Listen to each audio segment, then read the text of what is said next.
What neither Boone nor Lila fully anticipate is that preservation is not the same as peace, and the legal victory that secures the ranch's borders quietly reshapes everything inside them, because Mercer Agricultural Holdings does not withdraw so much as recalibrate, replacing overt acquisition with long-term pressure that is harder to see but easier to endure until it breaks something essential. And the first sign of this shift comes not as confrontation but as erosion when small suppliers begin raising prices without explanation, veterinary services start refusing flexible payment terms, and neighboring ranchers who once cooperated with Boone suddenly hesitate at shared water access meetings, all changes too subtle to name as sabotage yet too coordinated to be coincidence, and Boone, now legally recognized as steward rather than sole owner, finds himself buried in compliance reviews and environmental audits that consume more of his time than physical ranch work ever did, while Lila, back in the city newsroom, discovers that her article has become a permanent reference point in corporate agriculture discussions, cited in panels she was never invited to attend, her words repurposed into both cautionary tale and marketing tool depending on who was speaking, creating a version of Boone that exists independently of both of them. And this fractured narrative reaches its sharpest point when a documentary crew financed indirectly through Mercer affiliates arrives in Red Mesa. Under the pretense of heritage preservation, interviewing townspeople in a way that selectively frames Boone as either rural savior or unstable relic, deliberately avoiding the nuance that defined the real events, and Boone initially refuses participation, but when he realizes silence will not prevent distortion, he agrees to one controlled interview on his terms, insisting it be recorded on the ranch itself with full transparency of context, yet even that decision backfires when edited clips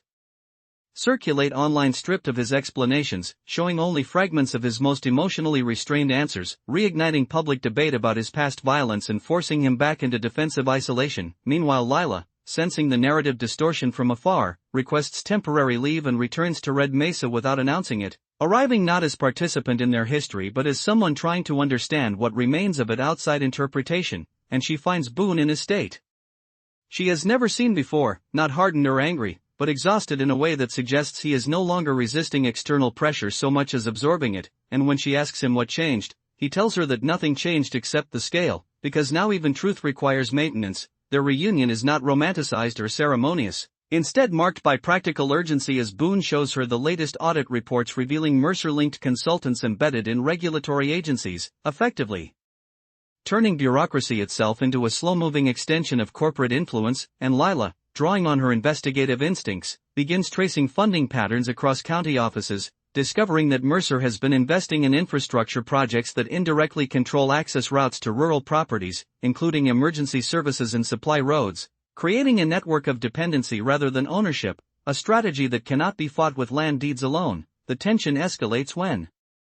a severe drought hits the region, the worst in decades, drying wells and forcing emergency rationing of water across ranches, and Boone's land, despite legal protection, becomes a focal point of regional dispute because its aquifer access makes it one of the few viable sources in the area, instantly turning it into a political target disguised as environmental management. And Mercer-aligned officials propose cooperative redistribution protocols that would require Boone to share control of his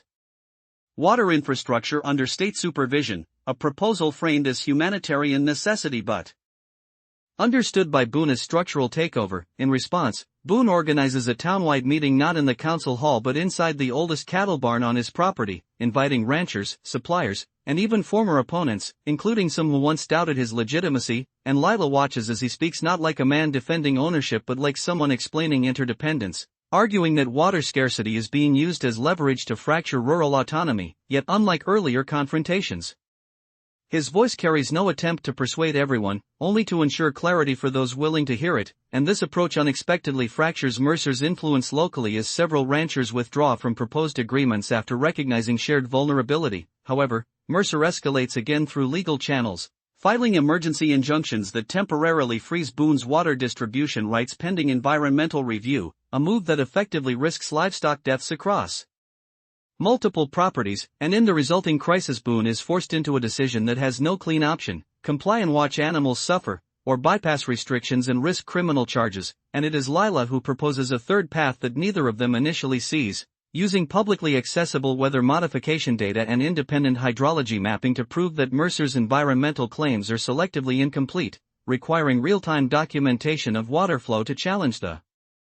injunction, which leads them into a desperate multi-day effort tracking irrigation movement, installing temporary sensors, and coordinating with reluctant neighboring ranchers to build a transparent dataset that cannot be easily manipulated. During this period, Boone and Lila's dynamic shifts again, no longer defined by staged roles or emotional ambiguity but by operational trust under pressure, with Boone making field decisions based on instinct honed by years of physical survival while Lila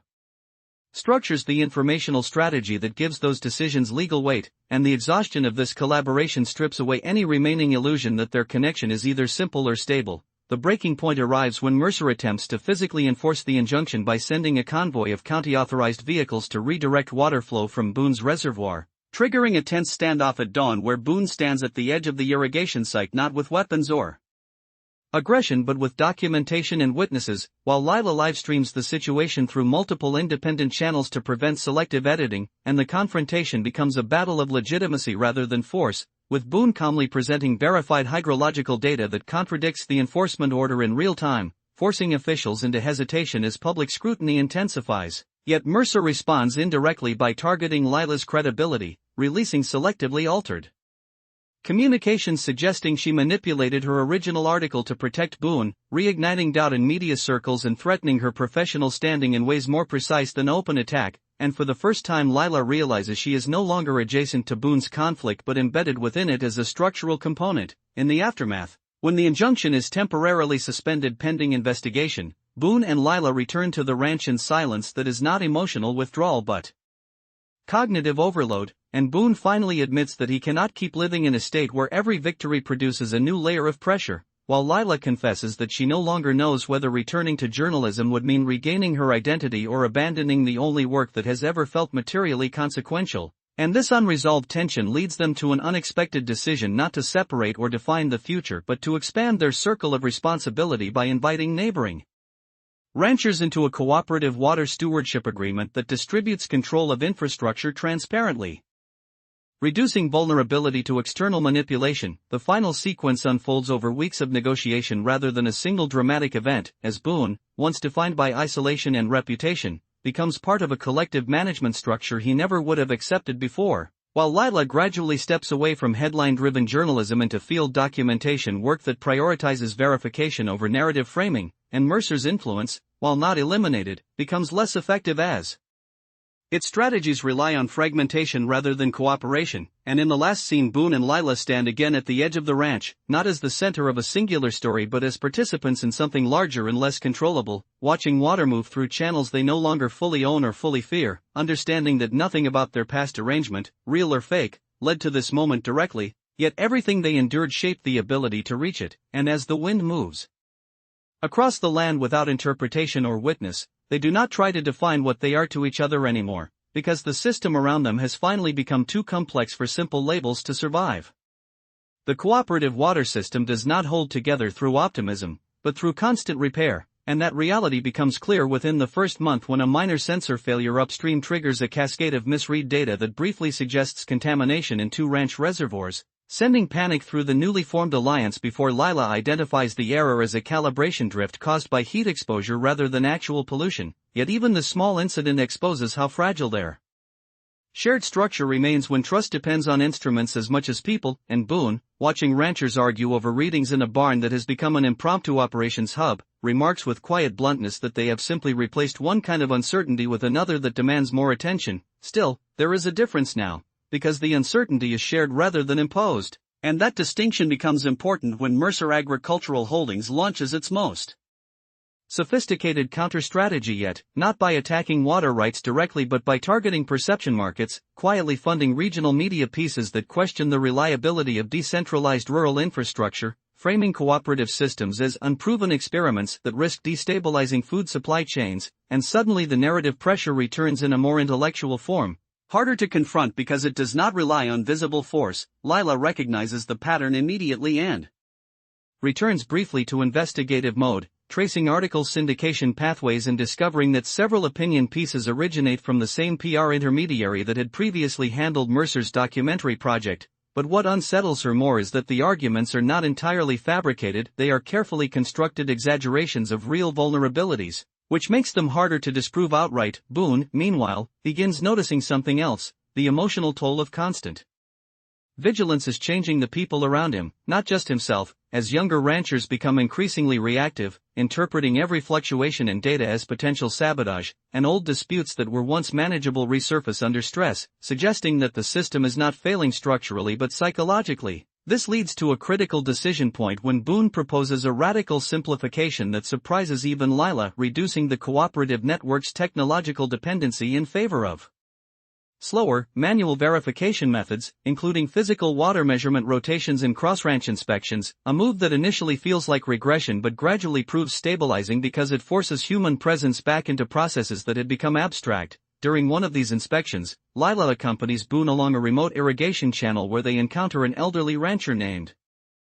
Marisol Vega, who has been operating largely outside the cooperative due to distrust of external systems, and instead of resistance, Marisol offers them something unexpected: historical knowledge of seasonal water behavior patterns that predate all modern mapping, revealing that certain anomalies in flow are actually cyclical environmental shifts misinterpreted by their current models, a discovery that reframes several recent disputes and exposes how limited their technological perspective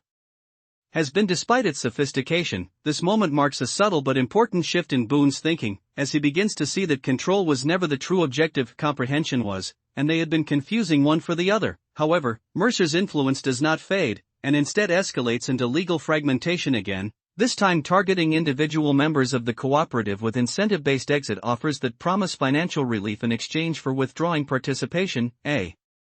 strategy that begins to succeed with a few smaller ranches under economic pressure, creating instability that Boone cannot ignore. Lila observes that Boone's reaction to this is no longer anger or withdrawal but adaptation, as he starts reorganizing responsibilities within the cooperative to reduce dependency on any single participant, effectively designing a system that can survive partial collapse rather than attempting to prevent it.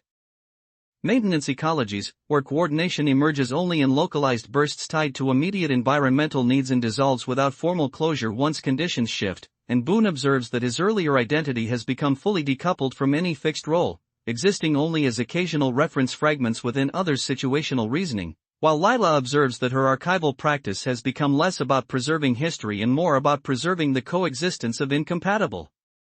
interpretations without forcing convergence. During a prolonged period of environmental variability where traditional seasonal cycles no longer repeat in recognizable forms, both Boone and Lila observe that effective adaptation consistently occurs at the smallest scale of immediacy, where action is generated directly in response to current conditions without reliance on predictive abstraction, and Boone remarks that this removes any meaningful distinction between planning and participation.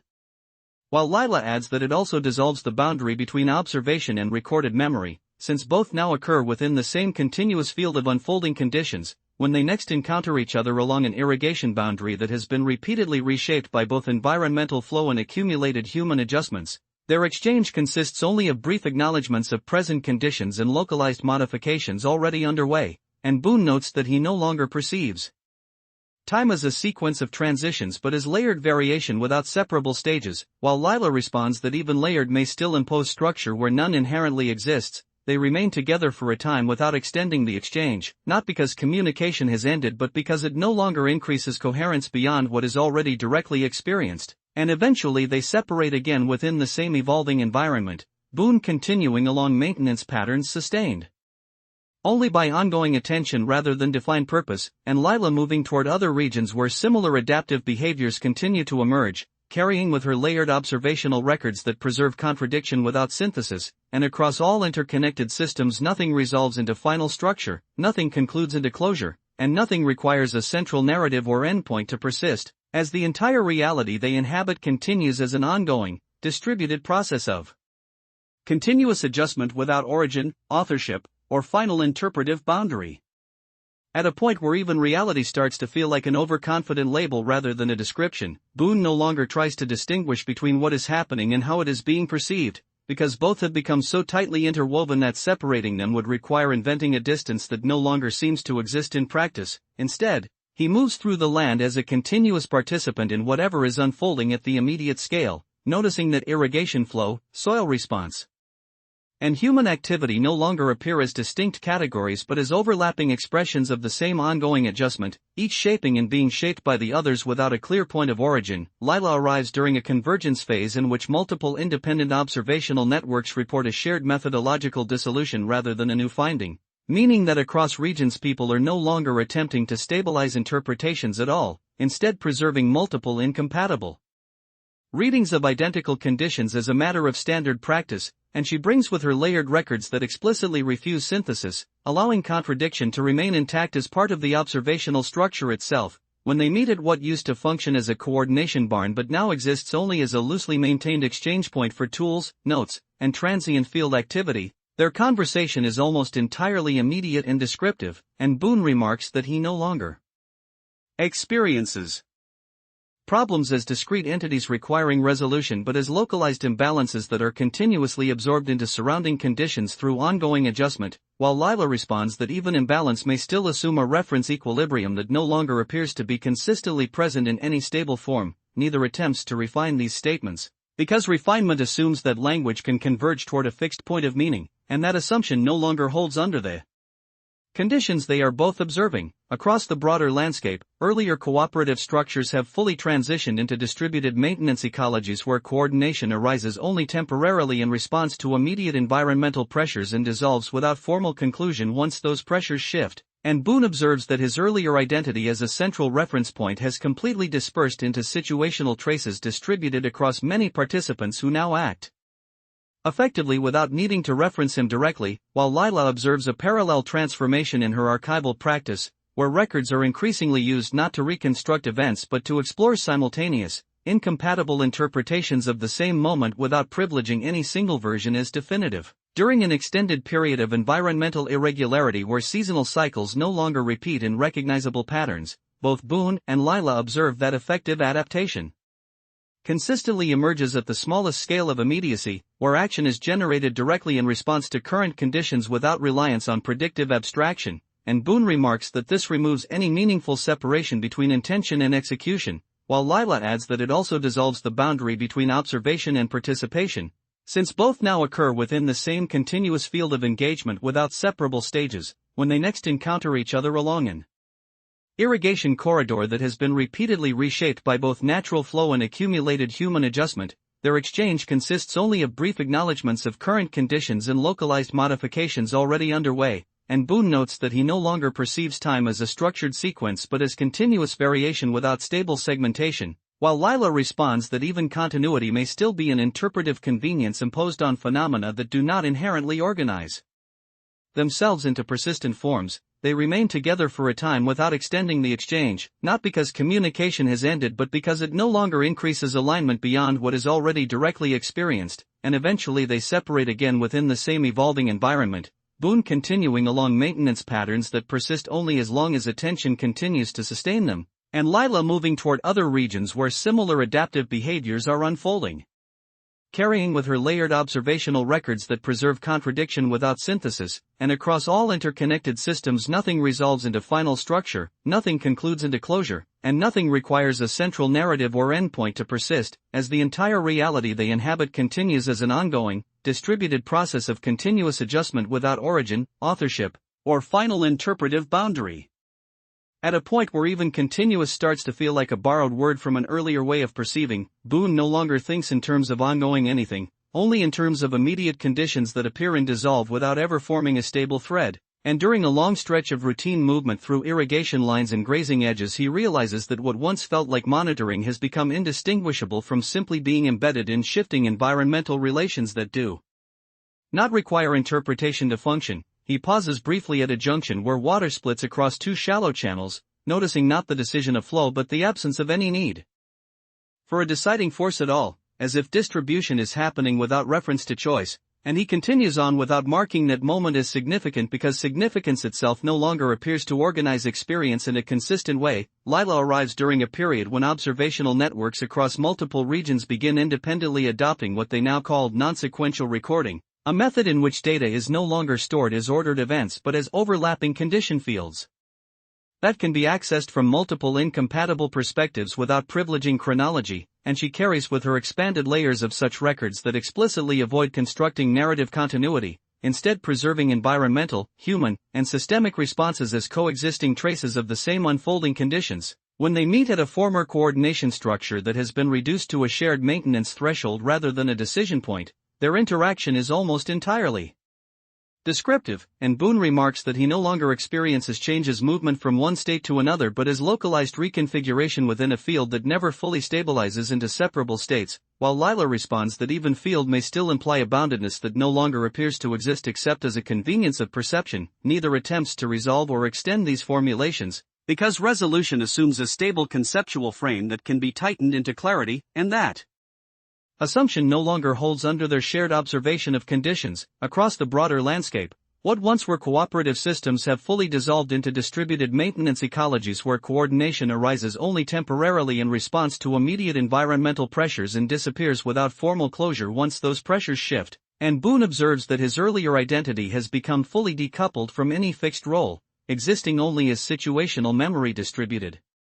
across many participants who now act without needing reference to him, while Lila observes a parallel transformation in her archival practice, where records are increasingly used not to reconstruct events but to hold incompatible interpretations side by side without attempting synthesis. During a prolonged phase of environmental irregularity where seasonal cycles no longer repeat in recognizable forms, both Boone and Lila observe that effective adaptation consistently emerges at the smallest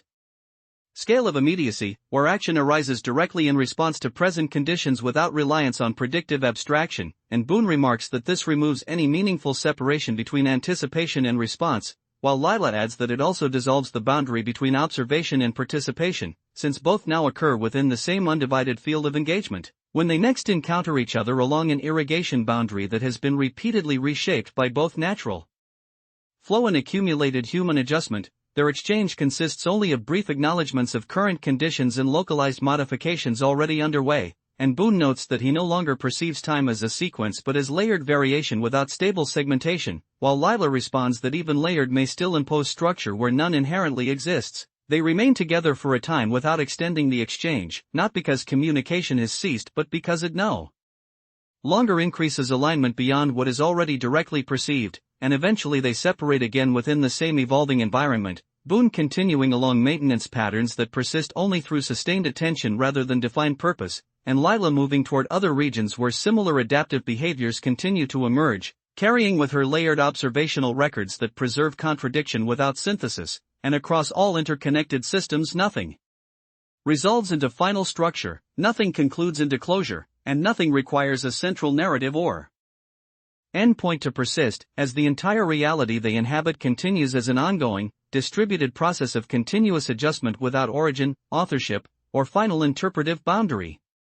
At a point where even interpretive boundary stops functioning as a meaningful phrase, Boone no longer tries to frame what he is seeing in any conceptual language at all, because language itself has become something that arrives too late to shape experience and too early to match its resolution, and during a long, quiet traversal of irrigation paths he notices that his attention no longer organizes into objects or systems but instead moves in short, precise alignments with whatever is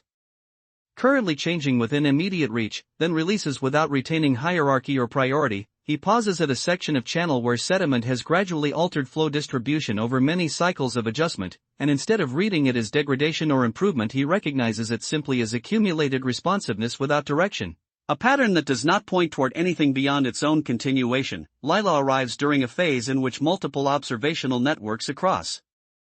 distant regions independently abandon any remaining attempt to separate environmental record from human response, instead merging both into unified condition streams that preserve simultaneous, incompatible interpretations without privileging any ordering principle, and she brings expanded layered archives that no longer distinguish between event, observation, or interpretation, treating all three as co-emergent expressions of the same ongoing activity. When they meet at what remains of a coordination structure now indistinguishable from surrounding maintenance space except for its continued use as a shared threshold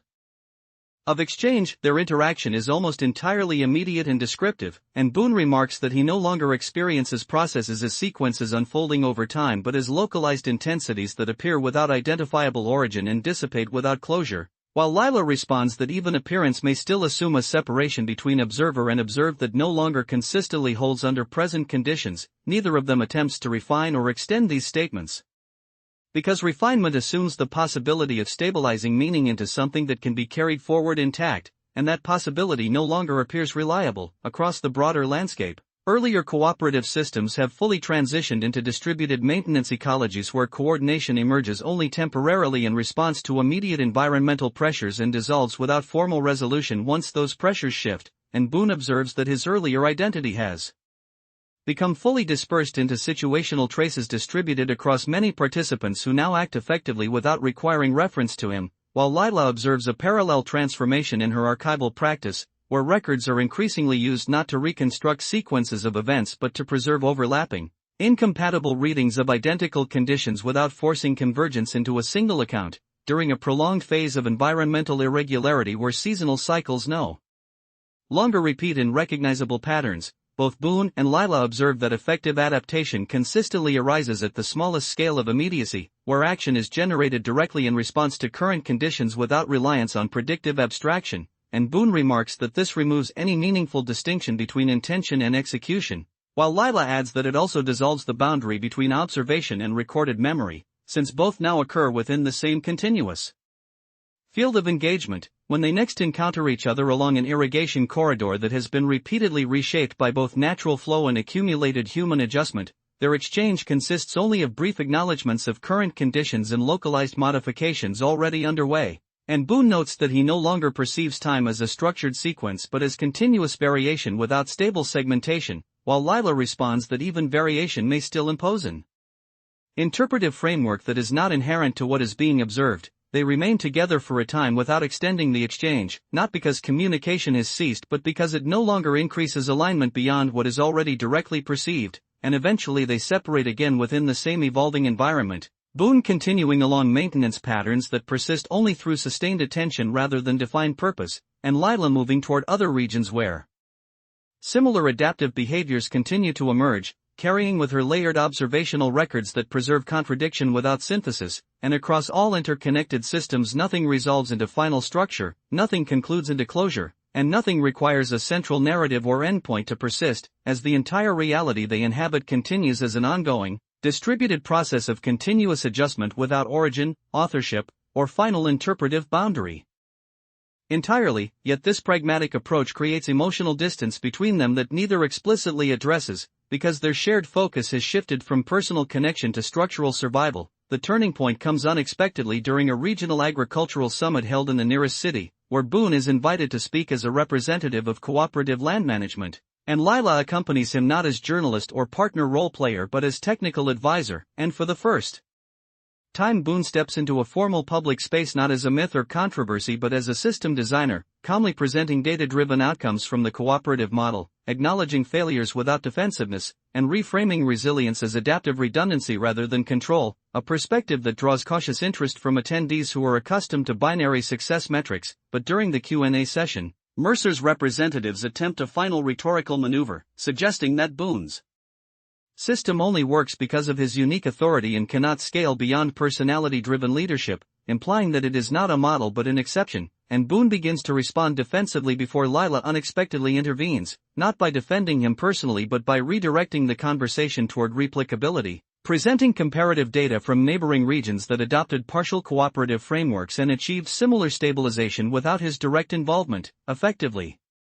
dismantling the argument that the system is personality-bound. The exchange leaves Boone visibly unsettled afterward, not because of conflict but because it challenges his lingering assumption that he remains central to outcomes that are increasingly collective, and later that night in a quiet hotel room he admits to Lila that he is not sure whether being replaceable is a relief or a loss, and she replies with unusual directness that systems are supposed to outlive individuals or they are not systems at all, a statement that does not comfort him but reframes the question in a way he cannot easily reject. Upon returning to Red Mesa, they find that Mercer has pivoted again, this time focusing on infrastructure fatigue, deliberately delaying maintenance approvals for shared equipment to create slow degradation, and Boone realizes that they are now in a long-duration conflict rather than a series of events, one that cannot be won but only managed over time. Lila, exhausted by constant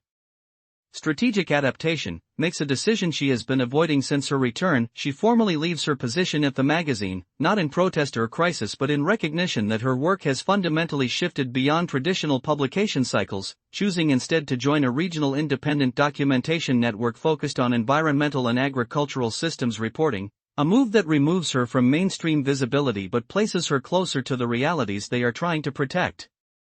Boone does not react dramatically to this change, but his behavior shifts in subtle ways afterward, as if some internal calculation has finally been resolved, and he begins delegating more operational authority to others within the cooperative, stepping back from daily decision-making without disengaging entirely. In the final stretch of this evolving reality, Mercer's influence begins to encounter diminishing returns not because it is defeated but because it is absorbed into a system designed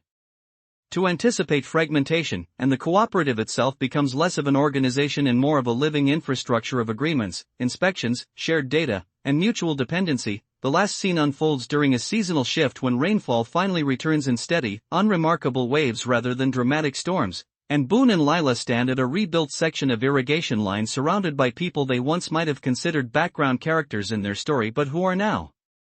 integral to its continuation, and there is no final declaration, no symbolic closure, only the quiet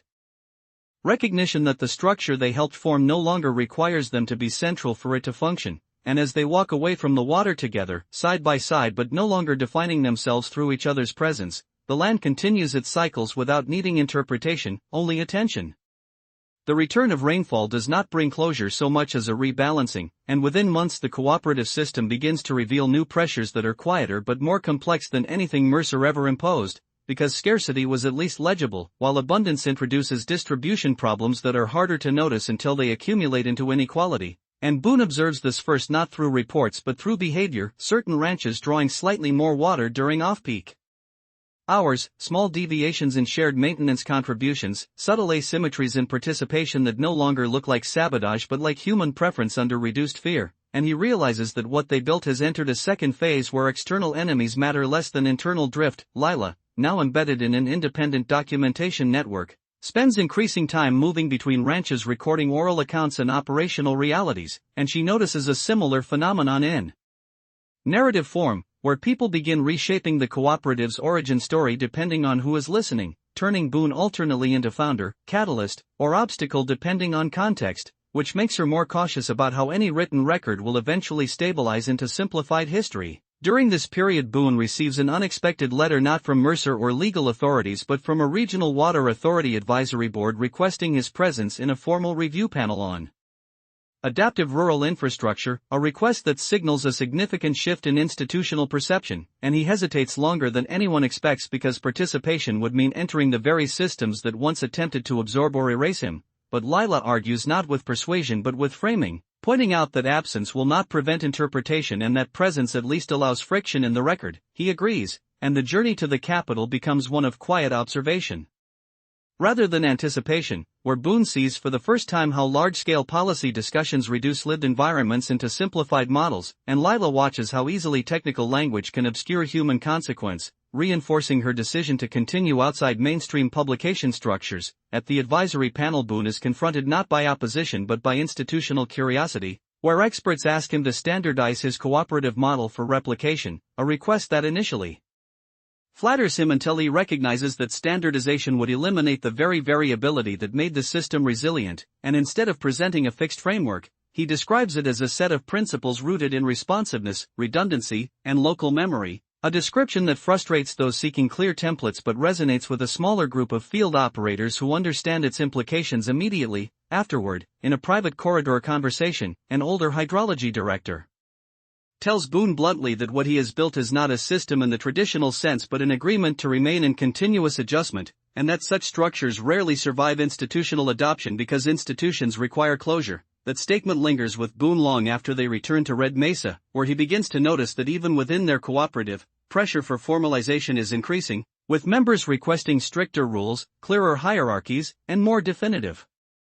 enforcement mechanisms, all of which would make the system easier to explain but harder to live inside. Lila, meanwhile, encounters a different kind of pressure when her independent network is approached by international media organizations offering to syndicate her field reports into larger platforms.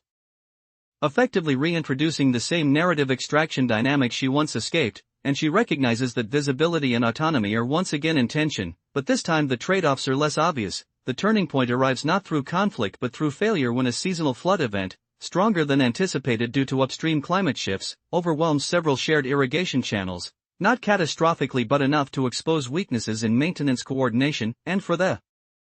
first time since the cooperative began, the system does not respond smoothly, instead fragmenting into overlapping local responses that contradict each other in real time, forcing Boone and Lila into separate roles, he coordinating physical repairs in the field while she manages communication between ranch clusters attempting to stabilize water distribution under rapidly changing conditions. During this crisis, Boone witnesses something that unsettles him more than failure itself, which is that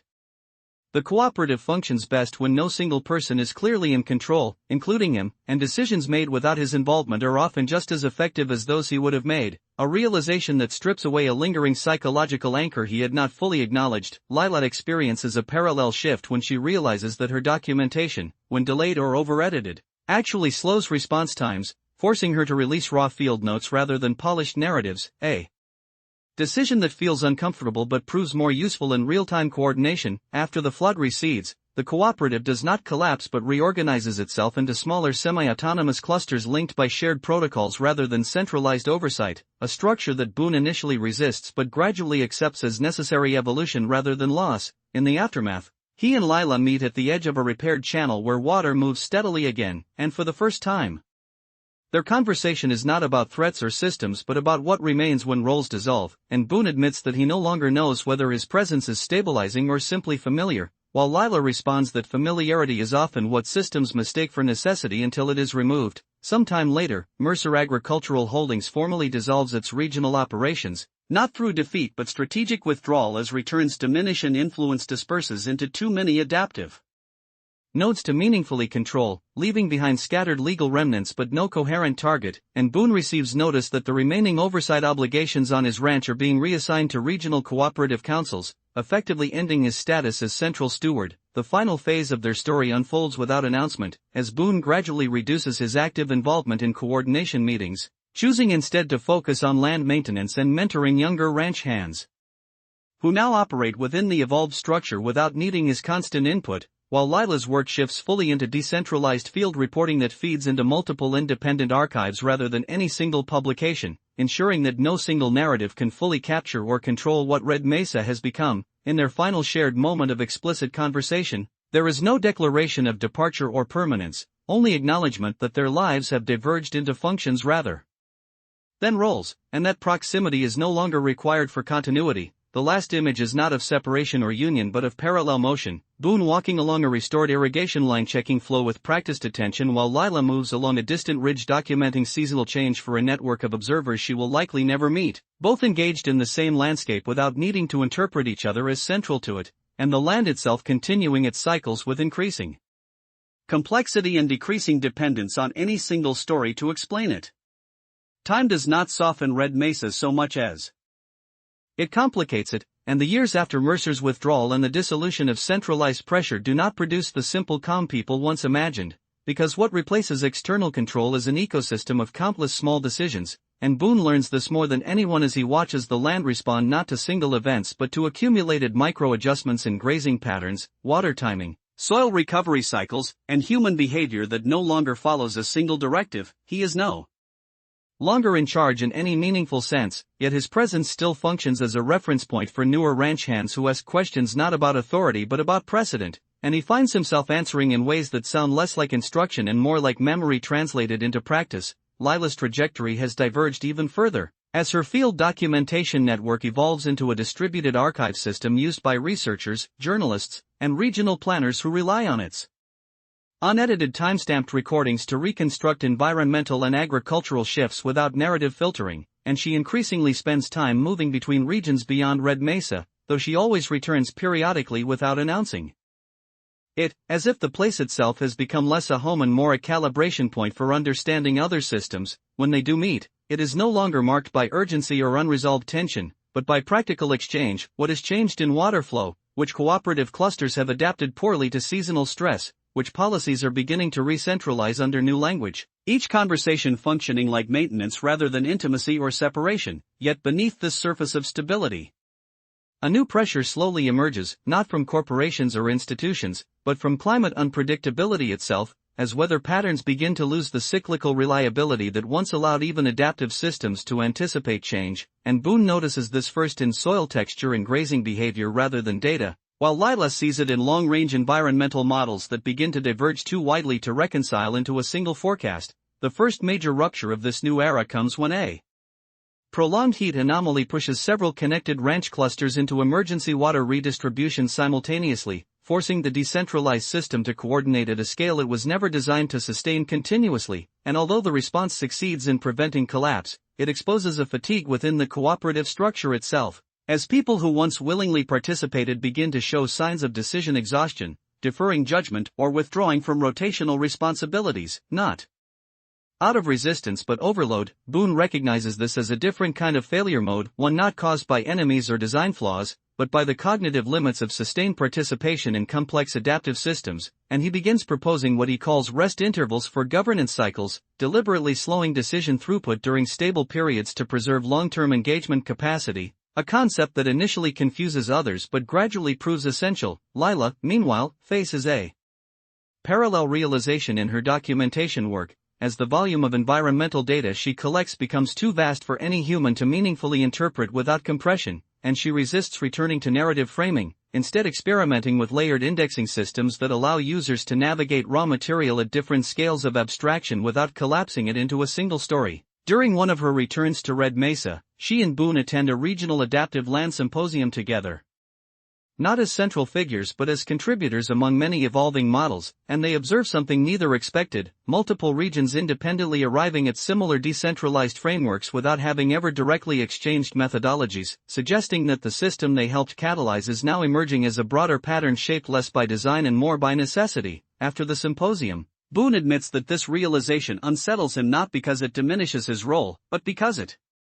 removes the sense that their experience was singular. And Lila responds that singularity was never the point, only survivability at scale. The emotional undercurrent between them has changed into something quieter and more continuous, no longer defined by decisions about staying or leaving, but by the recognition that their lives remain partially synchronized through shared systems even when physically distant, like two instruments tuned to the same shifting environment. The most difficult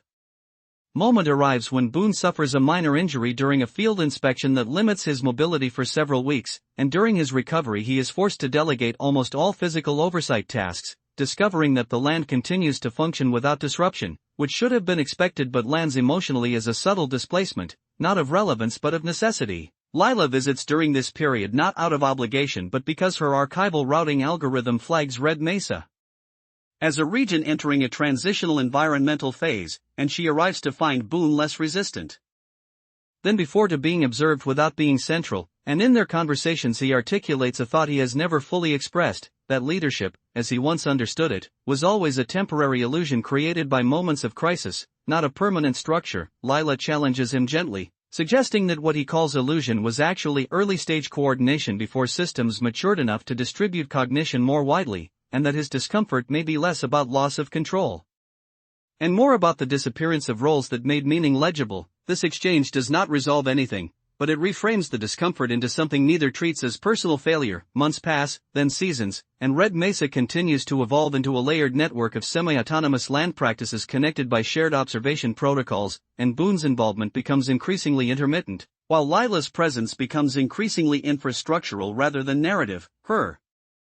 work feeding into predictive environmental stabilization tools used across multiple regions. Eventually, without any formal decision point, their communication shifts into a pattern that no longer requires regular contact to remain coherent, and when they do speak, it is often about system behavior rather than personal state, though both remain aware that such distinctions have become less meaningful over time. In the final stretch of this long evolution, a new generation of ranchers and field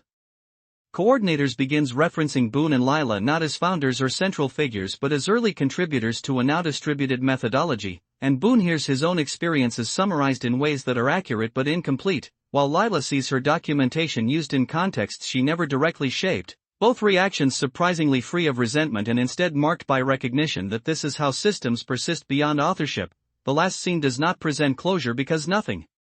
actually concludes, but rather a narrowing of emphasis as Boone walks alone through a stretch of reclaimed grazing land, noticing how evenly water now disperses without intervention, while Lila reviews incoming environmental feeds from a distant region undergoing similar adaptation, and both register, without needing to articulate it, that the story they once lived as a shared center has dissolved into something larger, distributed, and ongoing, where their connection exists not as a focal point,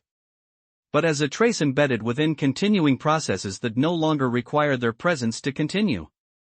Years after Red Mesa stops being mentioned in national reports except as a case study in distributed agricultural resilience, something quietly unexpected begins to happen. The system stops feeling like a system at all, even to those inside it, and starts behaving more like terrain that has learned how to self-correct through accumulated habit rather than conscious design. And Boone notices this shift during a morning inspection when he realizes he can no longer predict which cluster will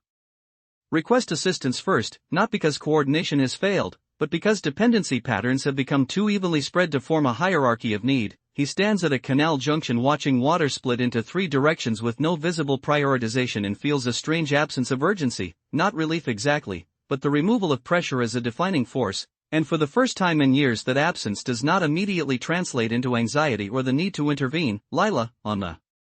other hand, encounters a different manifestation of the same evolution while reviewing aggregated environmental logs across multiple regions, where Red Mesa-derived cooperative structures have independently mutated into variations she no longer recognizes as connected lineage, each shaped by local constraints and cultural adaptation, until what once was a recognizable model has become a family of unrelated behaviors sharing only a distant origin, and she finds herself less like an architect of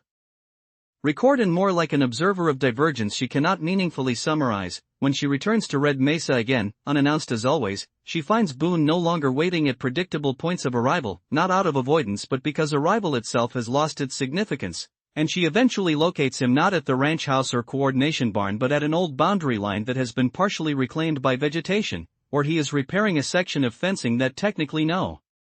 longer needs repair due to redistributed grazing patterns, and when she asks why he still does it, he answers simply that some actions persist after their necessity ends because they preserve continuity of attention, not function. This idea lingers between them as they walk the land together, not as companions re-entering a shared narrative but as two people tracking the gradual disappearance of roles they once inhabited. During this visit, Lila brings data indicating that climate variability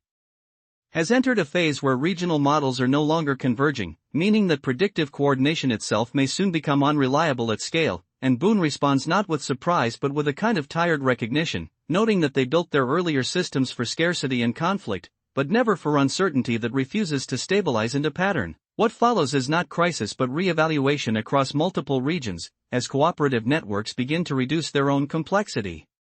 Voluntarily, stripping away layers of coordination that once felt essential but now introduce latency into decision-making under rapidly shifting conditions, and Boone becomes involved in a quiet advisory role not because he is sought out, but because people begin to notice that his perspective consistently favors reduction of fragility over optimization of performance. Lila, meanwhile, begins developing a new form of environmental record that abandons the idea of unified interpretation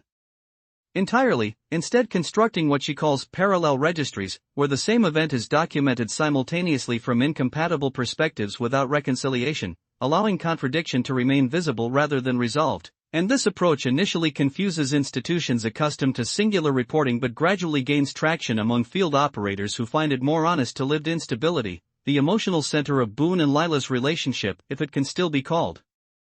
that, shifts into something subtler and less definable, marked not by presence or absence but by intermittent alignment, where they occasionally converge on the same problem space without needing to coordinate arrival or departure, and in those moments conversation becomes minimal, almost functional, as if language itself has been reduced to a maintenance tool. One winter brings an extended period of low precipitation that is not catastrophic but prolonged enough to test the limits of reduced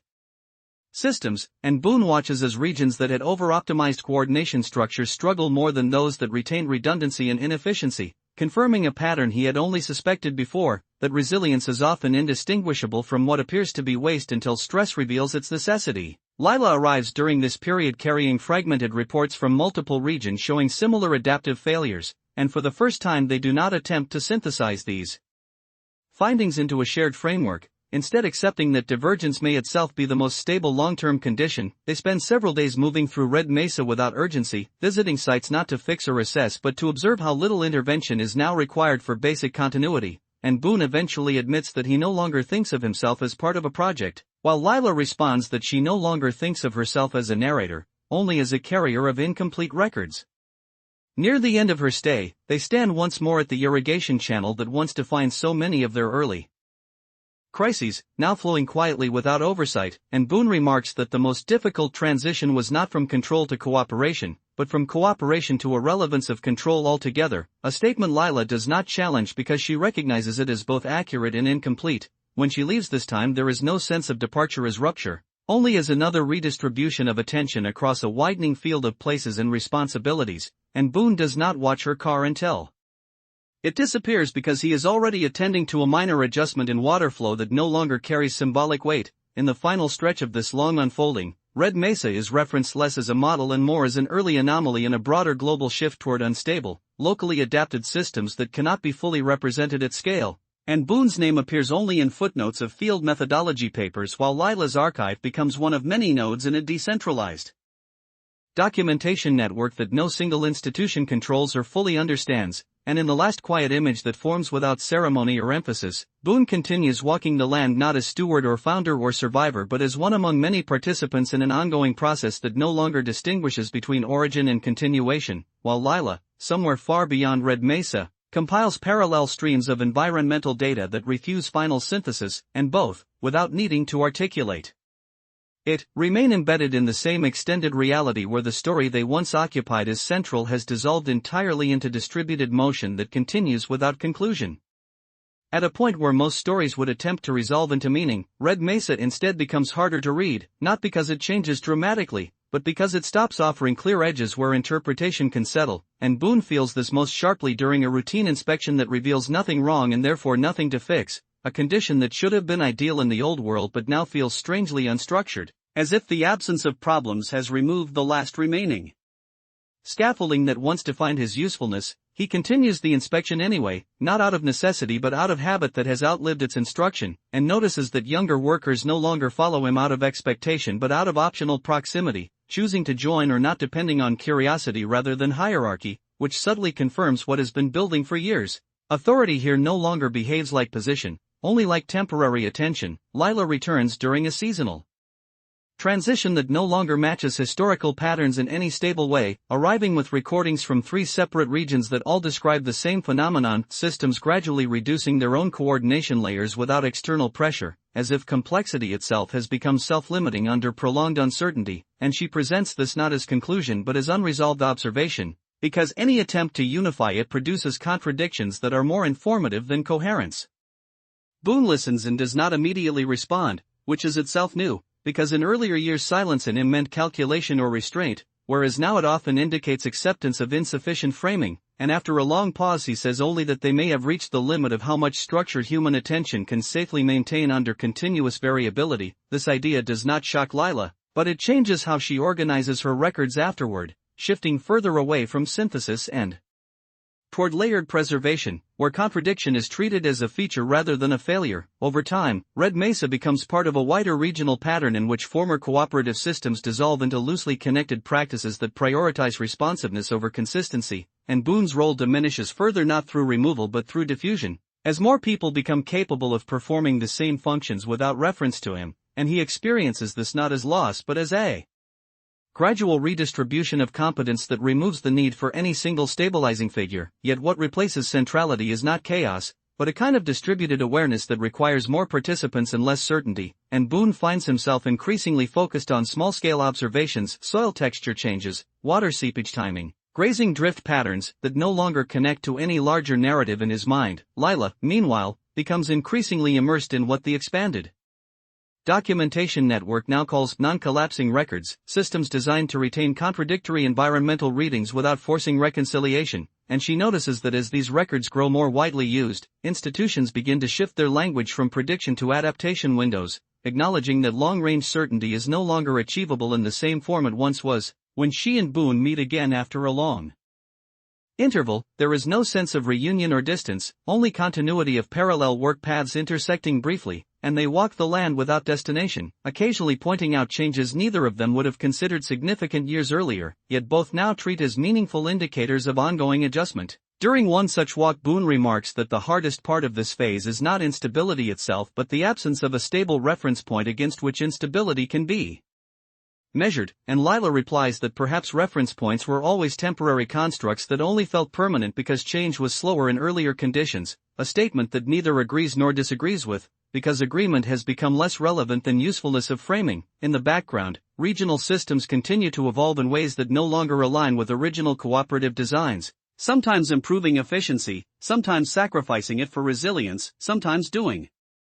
neither in any measurable way, and Boone gradually stops evaluating these outcomes as success or failure, instead observing them as behavioral expressions of environmental pressure. Lila reaches a similar threshold in her work when she realizes that her archives are no longer being used to reconstruct singular events but to compare divergent interpretations of the same event across different regions, effectively turning contradiction itself into a primary analytical resource. And this shift removes the last expectation that documentation should converge into truth. At a later seasonal transition, Boone and Lila meet at the old irrigation junction that once carried the weight of multiple crises, now functioning as just another flowing point in a network too large to prioritize any single segment, and they stand there for a long time without speaking, not because there is nothing to say, but because language no longer improves understanding in that context. Boone eventually says that he no longer thinks in terms of endings, only in terms of redistribution, and Lila responds that even redistribution may be too structured a word for what is happening, suggesting instead that what they are witnessing is continuous reconfiguration without destination. When they part this time, there is no implied continuation or closure, only separation within a shared environment that neither owns nor directs, and Boone returns to walking the land not as an agent of change but as one of its many observing components, while Lila continues compiling layered records that resist synthesis, and both remain present within a larger unfolding process that no longer requires central figures, final interpretations, or narrative completion to continue existing in motion. What eventually becomes apparent across Red Mesa and its connected regions is not a collapse or a triumph, but a slow disappearance of the need for singular explanation, as if the land and the people working it have collectively stopped expecting any one perspective to hold long enough to be definitive. And Boone recognizes this shift during a moment that would once have been classified as a minor administrative meeting but now feels more like a loosely gathered exchange of local conditions, where participants speak in observations rather than proposals and leave decisions distributed across whoever is closest to the consequence. He notices that even disagreements no longer escalate in the old way, because there is no longer a shared expectation that one resolution must apply universally, only that temporary alignment may be useful until conditions change again. And this realization leaves him strangely unburdened rather than disoriented, as if a long internal tension has finally stopped being necessary. Lila arrives later in the season carrying fragmented updates from multiple documentation clusters, but unlike earlier periods she no longer attempts to organize them into comparative models, instead presenting them as simultaneous realities that do not require reconciliation. And Boone, listening to her describe contradictory water usage outcomes across nearly identical climates, responds not with analysis but with acknowledgement that the environment itself may no longer be producing repeatable conditions in a meaningful sense. Together they walk through areas that once required constant intervention and find that many of those interventions have become self-negating over time, with systems adjusting around past solutions until those solutions no longer apply. And Boone remarks that adaptation now appears less like progress and more like continuous revision of memory embedded in physical infrastructure, while Lila suggests that what they are witnessing might be the final stage of any long-lived system that survives by refusing to stabilize into a single form. In the months that follow, regional coordination continues to thin out not through failure but through redundancy of purpose, as multiple independent clusters begin solving similar problems in incompatible ways without needing to converge, and what had once been called the cooperative model is now referenced only as a historical phase of transition rather than an active framework. Yet nothing actually breaks in a way that demands emergency response, which makes the change harder to recognize as change at all. Boone's daily life narrows further into localized observation and maintenance without overarching objective, and he finds himself increasingly uninterested in whether actions scale or replicate, focusing instead on whether they remain appropriate to immediate conditions, a shift that feels less like resignation and more like alignment with something that no longer requires justification. Lila's work evolves in parallel into a form of multi-layered environmental witnessing where recordings are no longer curated even for usefulness, but preserved in parallel streams that allow future observers to reconstruct multiple incompatible histories of the same moment, and she observes that different regions begin independently adopting similar archival approaches without coordination, as if the impossibility of singular truth has become self-evident across distance. When they meet now, which happens irregularly and without scheduling, their conversations no longer carry the weight of shared trajectory, only shared recognition of patterns that are visible from different positions, and even their silences feel less like pauses between thoughts and more like acceptance that not all observations require response. One late cycle season brings a prolonged period of environmental inconsistency where rainfall, temperature, and soil response all deviate from expected patterns simultaneously, not catastrophically but persistently enough to make planning feel like retrospective guessing, and Boone watches younger workers adapt faster than expected by abandoning prediction entirely in favor of immediate responsiveness, which he realizes is something he himself had been moving toward for years without naming it. Lila, analyzing cross-regional data, identifies that this behavior is becoming widespread and does not correlate with institutional design but with exposure duration to sustained variability, suggesting that adaptation is emerging as an organic cultural response rather than a planned strategy, and she notes this without framing it as success or failure, only as continuation of a trend that resists categorization. Eventually there is a moment, unmarked and unannounced, where Boone and Lila find themselves at the old irrigation convergence point again, though calling it the same place feels increasingly inaccurate as the system around it has changed so many times that continuity is only conceptual, and they stand there watching water divide and rejoin in patterns that no longer repeat in recognizable cycles, and Boone says that he no longer thinks in terms of what remains or what is lost, only in terms of what continues to adjust without needing permission, while Lila responds that even the idea of continuation implies a line that may no longer exist in the way they once assumed. They do not decide anything in that moment because decision itself has become less central to how outcomes form, and when they eventually separate it is not marked by departure or finality but by simple divergence of attention within the same ongoing field of activity, and Boone returns to walking the land without framing it as stewardship or duty, only as participation in ongoing change, while Lila moves on to other regions where similar patterns are unfolding and continues recording without synthesis, and across all these places the underlying condition remains the same: nothing concludes, nothing fully stabilizes, and nothing requires a central observer to authorize its continuation, as the world they once tried to interpret as a story has fully transitioned into a distributed, persistent process that proceeds without endpoint, hierarchy, or final explanation. In the absence of endpoints, even memory begins to behave differently, not as a sequence of events arranged toward meaning, but as overlapping layers that surface depending on conditions.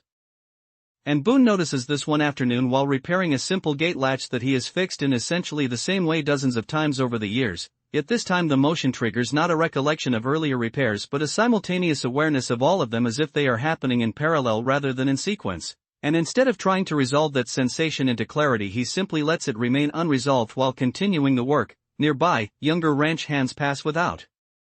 waiting for instruction, adjusting irrigation flow based on current soil readings and informal observation, and Boone realizes he is no longer the point through which decisions pass, but only one node among many where experience is occasionally referenced. Lila arrives during a period when regional systems have begun exchanging adaptive practices without formal coordination, as if ideas themselves now migrate along environmental pressure gradients rather than institutional channels, and she brings with her a collection of recordings that no longer attempt to document singular events but instead capture simultaneous interpretations from different observers experiencing the same conditions under slightly different constraints. When she and Boone review these materials together, there is no effort to decide which interpretation is correct, because correctness has become less relevant than compatibility under changing conditions, and Boone remarks that what used to be called understanding now feels closer to maintaining tolerance for contradiction without forcing resolution, a statement Lila neither agrees nor disagrees with because agreement itself implies a shared frame that no longer consistently exists. Over time, Red Mesa becomes less distinguishable from surrounding regions as adaptive practices converge without uniformity, producing similar functional outcomes through different local behaviors, and Boone observes that this kind of convergence without standardization produces resilience not through sameness but through redundancy of approach, where multiple incompatible methods can fail independently without collapsing the whole. Lila, analyzing aggregated cross-regional archives, begins to notice that narratives about these systems are increasingly being written after the fact by observers who were not part of their formation, which leads her to stop treating documentation as preservation of truth and instead as preservation of variation. ensuring that future observers can see not only what happened but also how differently it was experienced in real time. There comes a point where even the idea of Boone's Ranch loses its usefulness as a label, because land management decisions are now distributed across seasonal collectives, water councils, and informal maintenance groups that reorganize themselves as conditions change, and Boone himself is occasionally consulted but never required, which initially unsettles him in a subtle way not rooted in loss of status but in the disappearance of friction that once defined daily purpose. Lila experiences a parallel shift when she realizes that her presence in any given region no longer functions as authorship but as temporal sampling, meaning her recordings are just one of many simultaneous captures that will later be compared without privileging any single perspective, and this removes the last remaining expectation that her work should converge toward definitive accounts. During one extended dry cycle, regional systems demonstrate a coordinated yet unplanned shift toward ultra-local decision-making, reducing dependence on shared infrastructure in favor of small adaptive clusters that respond faster to immediate conditions, and Boone recognizes this as a continuation of a long trajectory rather than a crisis, noting that each reduction in scale has been accompanied by an increase in responsiveness, even if it complicates long-term planning. Lila, examining the same pattern, observes that institutions attempting to re-centralize these systems consistently fail not because of resistance but because the systems themselves no longer require central coordination to function effectively, which makes re-centralization unnecessary rather than impossible. When they meet again at what once would have been considered a central coordination hub but is now simply one among many meeting points, their interaction is brief and functional, focused on exchange of observations rather than emotional reconciliation or narrative closure, and Boone mentions that he no longer experiences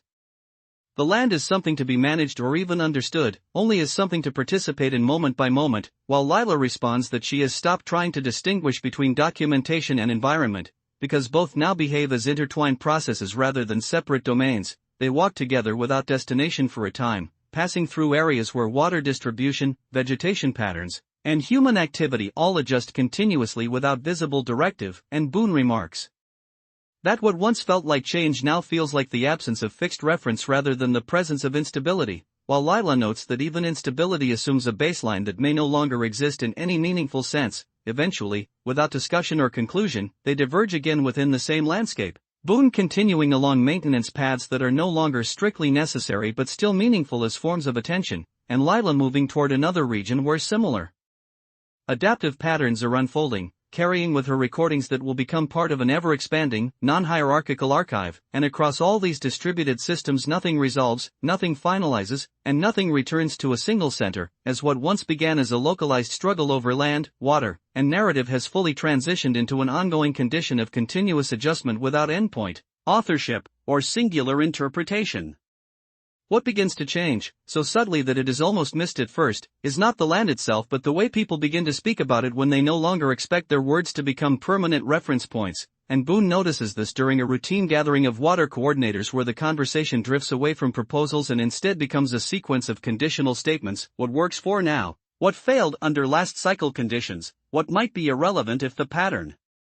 shifts again, and the language itself becomes less declarative and more provisional, as if every sentence is aware it will be overwritten by environmental variation. Lila arrives with a new type of field capture system that no longer timestamps events as fixed entries but instead logs them as evolving traces, continuously updated by subsequent conditions rather than frozen at the moment of recording, and she explains to Boone that this approach came from observing how earlier archives became misleading not because they were wrong, but because they were too fixed to represent changing context. Boone listens while repairing a worn irrigation valve, not stopping his hands, and replies that even repair has become less about restoring function and more about maintaining range of tolerance, because nothing stays in one optimal state long enough to justify singular correction, and this idea, once unsettling, now feels like an operational truth rather than a philosophical one. Across the wider region, similar adjustments are occurring independently, with maintenance crews prioritizing adaptability over efficiency, and decision groups dissolving formal leadership roles in favor of rotating attention clusters that shift based on current conditions rather than appointment, and Boone observes that authority has not disappeared but has become intermittent, appearing only when specific knowledge is needed and then receding again without residue. Lila, reviewing aggregated cross-regional data, begins to notice that older models of prediction are not simply failing but actively distorting perception when forced onto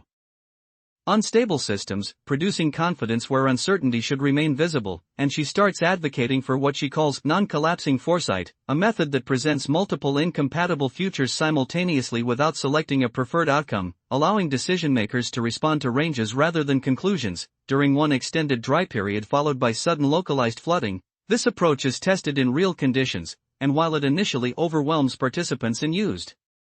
to ambiguity, it ultimately prevents several coordinated misallocations of water resources that would have occurred under single scenario planning, reinforcing the emerging understanding that clarity can sometimes be less functional than structured uncertainty. Boone witnesses this from the field, noting that younger workers adapt more quickly not because they understand the system better, but because they have never developed reliance on stable forecasting, treating all guidance as provisional input rather than directive truth. When he and Lila meet again at an elevated ridge overlooking a shifting irrigation network, their conversation is quieter than before, less about systems and more about the diminishing usefulness of categories like change and stability, and Boone remarks that he no longer experiences transition as movement between states but as continuous variation within a single ongoing condition, while Lila responds that even that framing may still assume too much continuity. Neither of them tries to resolve this, because resolution itself has become less relevant than shared observation of processes that do not require agreement to function. In the following seasons, Red Mesa and surrounding regions continue to evolve into increasingly distributed arrangements where coordination emerges temporarily and dissolves without disruption, and Boone gradually stops distinguishing between participation and observation, since both involve similar forms of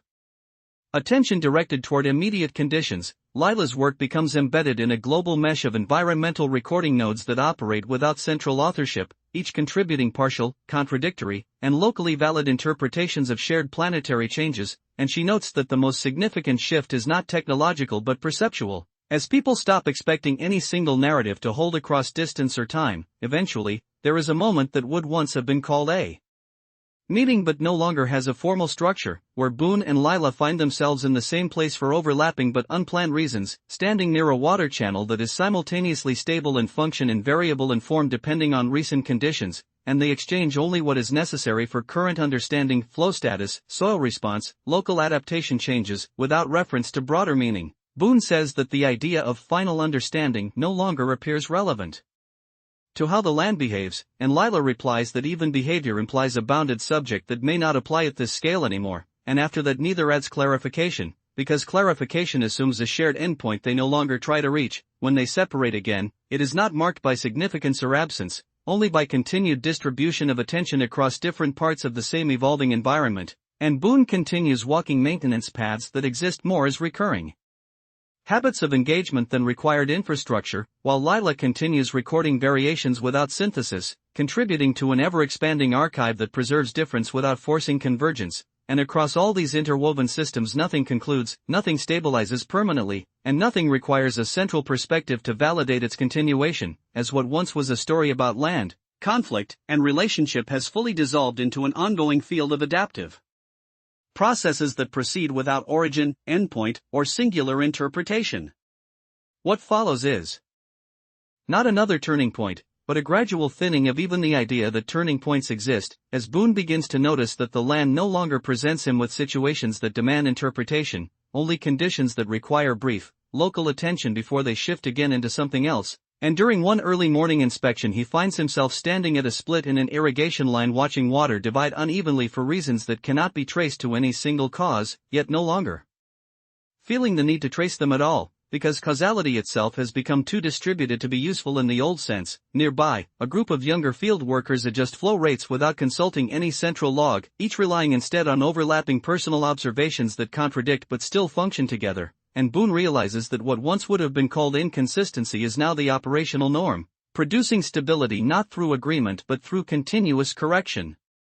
Lila arrives during a period when environmental documentation systems across multiple regions have begun synchronizing without coordination, forming what researchers elsewhere are starting to call parallel coherence, where independent records begin to resemble each other not because they are derived from a shared model but because they are shaped by the same unstable conditions, and she brings with her no synthesis, only layered captures that refuse reconciliation by design. When they meet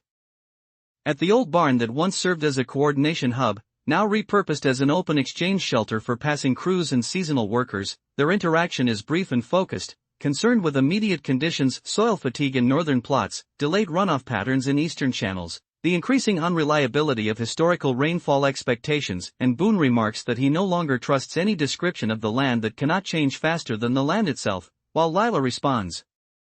that descriptions may no longer be meant to represent stability at all, only to record the rate at which stability dissolves. Over time, even the cooperative remnants of earlier systems fade into looser formations that resemble overlapping routines rather than organizations, with responsibilities emerging and disappearing depending on who is present and what conditions require. And Boone finds that his role has fully transformed into something closer to situational memory than leadership, where people occasionally ask what was done in similar past conditions but no longer expect his answer to determine their actions. Lila, observing across multiple regions, notes that this pattern is replicating independently in areas that never shared infrastructure or communication, suggesting that distributed adaptation is not a model being spread but a response emerging simultaneously under comparable pressures, and she begins to record these developments without attempting to align them into unified theory, allowing contradictions to remain visible across entries. During a prolonged unstable cycle where rainfall oscillates unpredictably between scarcity and excess within short intervals, both Boone and Lila witness systems that rely on rigid planning struggle significantly more than those that have embraced localized improvisation, and Boone observes that resilience now appears less like endurance and more like rapid abandonment of outdated assumptions, while Lila notes that the most successful adaptations are those that avoid committing to long-term interpretation altogether. When they next cross paths along a maintenance corridor that has shifted course multiple times due to environmental redirection, their conversation is minimal and functional, focusing on immediate observations rather than shared reflection. And Boone mentions that he no longer experiences uncertainty as disruption but as the default condition within which all actions occur, while Lila responds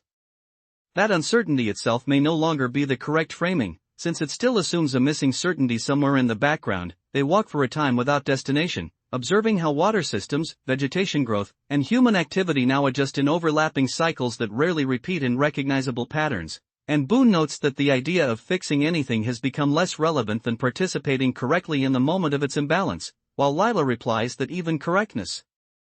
may be an artifact of older systems that required evaluation rather than continuous adjustment. Eventually, without decision or statement, they diverge again within the same landscape, Boone continuing through paths that exist as recurring maintenance behaviors rather than defined routes, and Lila moving toward another region where similar adaptive behaviors are unfolding, carrying with her recordings that preserve variation without forcing convergence, and across all regions the same condition persists. Nothing settles into final form, nothing resolves into singular explanation, and nothing requires a central narrative to continue existing, as what once was a structured story of land, conflict, and human connection has fully transitioned into an ongoing, distributed process of continuous adaptation without origin, endpoint, or interpretive closure. At some point, even the word continuation starts to feel like a leftover habit from an earlier way of thinking, because nothing in Red Mesa or in the wider network it has become part of moves forward in a line anymore.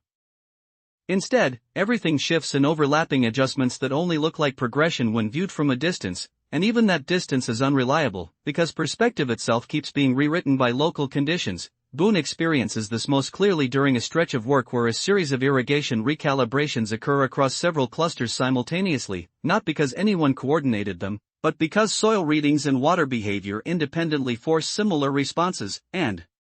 he realizes that what used to be decision-making has become more like synchronized reaction across distributed attention. He stops going to coordination gatherings as a matter of habit and instead attends only when his presence is specifically requested for local knowledge, and even then he no longer speaks in explanations but in descriptions of what happened under comparable conditions, always careful not to frame anything as rule or model, because rules tend to collapse under variation faster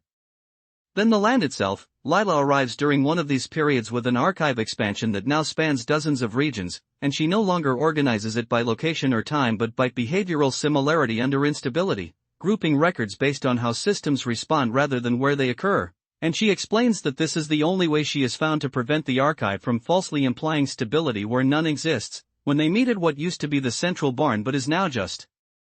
one of many open distribution points for tools, data, and seasonal coordination notes. There is no sense of reunion or separation, only overlap, and their conversation is almost entirely operational, discussing how different regions are handling sediment drift, livestock redistribution, and the increasing unpredictability of seasonal transitions that no longer match historical cycles. Boone mentions that he has stopped trying to distinguish between environmental change and human adaptation, because they now occur in such tight feedback loops that separating them introduces more error than clarity, and Lila responds that even feedback loop might be too structured a concept, because it still implies identifiable components rather than continuous entanglement. They do not resolve this disagreement because there is no need for resolution, and instead continue walking through sections of land that are being quietly reshaped by small, repeated interventions made by many hands without central coordination. Across the broader region, older cooperative frameworks have dissolved entirely into what some observers describe as maintenance ecologies, where human activity blends into environmental management in ways that no longer require institutional definition, and Boone finds that his identity has shifted accordingly, not into absence, but into diffusion, where his knowledge is present in many places but no longer attached to any singular role or authority. Lila observes a parallel transformation in her own work, as her recordings are increasingly used not to reconstruct events but to compare simultaneous divergences, allowing readers to see how the same conditions produce incompatible yet functional outcomes, and she notes that interpretation itself is becoming optional rather than necessary for action. During a prolonged period of irregular climate behavior that produces no clear crisis but constant micro-adjustments across water systems, both Boone and Lila notice that the most effective responses are those that avoid long deliberation entirely, favoring immediate, localized correction based on present observation rather than predictive modeling, and Boone remarks that this reduces the distance between perception and action to almost nothing, while Lila adds that this might be why large-scale planning structures increasingly fail. They depend on delays that no longer exist in functional systems, when they next encounter each other along a shifting irrigation boundary that has been redrawn multiple times by natural flow changes in human adaptation alike. Their exchange is brief and precise, focusing on current conditions rather than any shared narrative, and Boone observes that what once felt like living through change now feels like participating in constant redefinition without reference point, while Lila notes that even redefinition implies a stable definition to begin with. They stand for a while without further dialogue, not because there is nothing left to say, but because speech no longer improves alignment with what is happening around them, and eventually they move apart within the same landscape without marking the moment as significant, Boone continuing through paths of maintenance that persist only because attention continues to pass through them, and Lila moving toward another cluster where similar adaptive behaviors are unfolding, carrying with her records that preserve divergence without forcing synthesis, and across all connected regions nothing settles, nothing concludes, and nothing resolves into a final state, as the entire system, human, environmental, and informational, continues existing as a distributed process of continuous adjustment that no longer requires a central story, endpoint, or interpretation to remain in motion.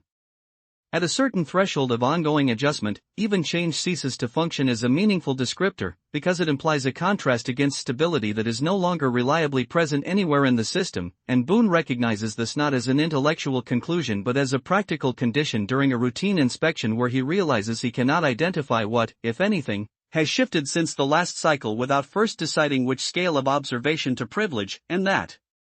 decision itself has become arbitrary. He continues walking the boundary lines out of habit more than requirement, noticing how maintenance crews now operate in overlapping passes rather than assigned zones, each group responding to immediate signals from soil, water, and livestock behavior without waiting for confirmation from any higher structure. And the result is not disorder but a kind of distributed responsiveness that functions without requiring shared interpretation of why it works. Lila arrives during a period when cross-regional archives have begun to merge into what some describe, though she avoids the term, as continuous observational fields, where recordings from different locations are no longer separated by origin but by pattern similarity under shifting conditions, and she brings no summary because summaries now consistently distort by forcing premature closure on processes that remain active when they meet at a former coordination point that has since become a neutral exchange site for tools and seasonal notes. Their interaction is almost entirely about immediate states, water pressure fluctuations, grazing redistribution timing, sensor drift across different soil types, and Boone remarks that he has stopped thinking in terms of solutions because solutions assume completion, while what they are dealing with no longer has a recognizable completion state, only temporary equilibria that dissolve under continued observation. Lila responds that even equilibrium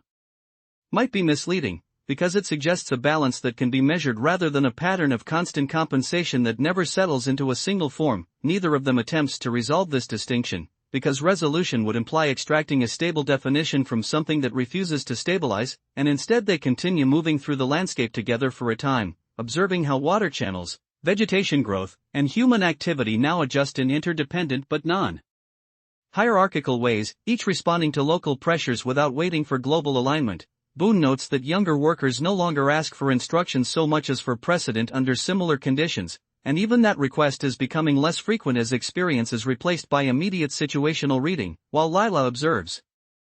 that documentation itself has shifted from explaining outcomes to preserving simultaneous interpretations that cannot be reconciled without loss of information. Across the wider region, earlier cooperative identities have dissolved into loosely coupled maintenance networks that appear different on the surface but behave similarly in function, and Boone recognizes that what once required leadership now requires only sustained attention distributed across many participants, none of whom are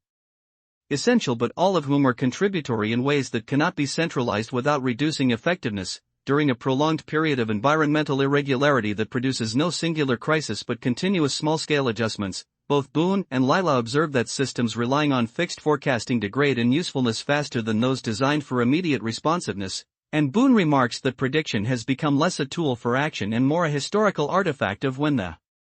future was assumed to behave consistently, while Lila adds that even future may no longer function as a single trajectory but only as a branching set of concurrent conditions. When they encounter each other again at a shifting irrigation junction that has been physically altered multiple times yet functionally preserved through adaptation, their conversation is minimal, focused on what is currently observable rather than what it means, and Boone says that he no longer experiences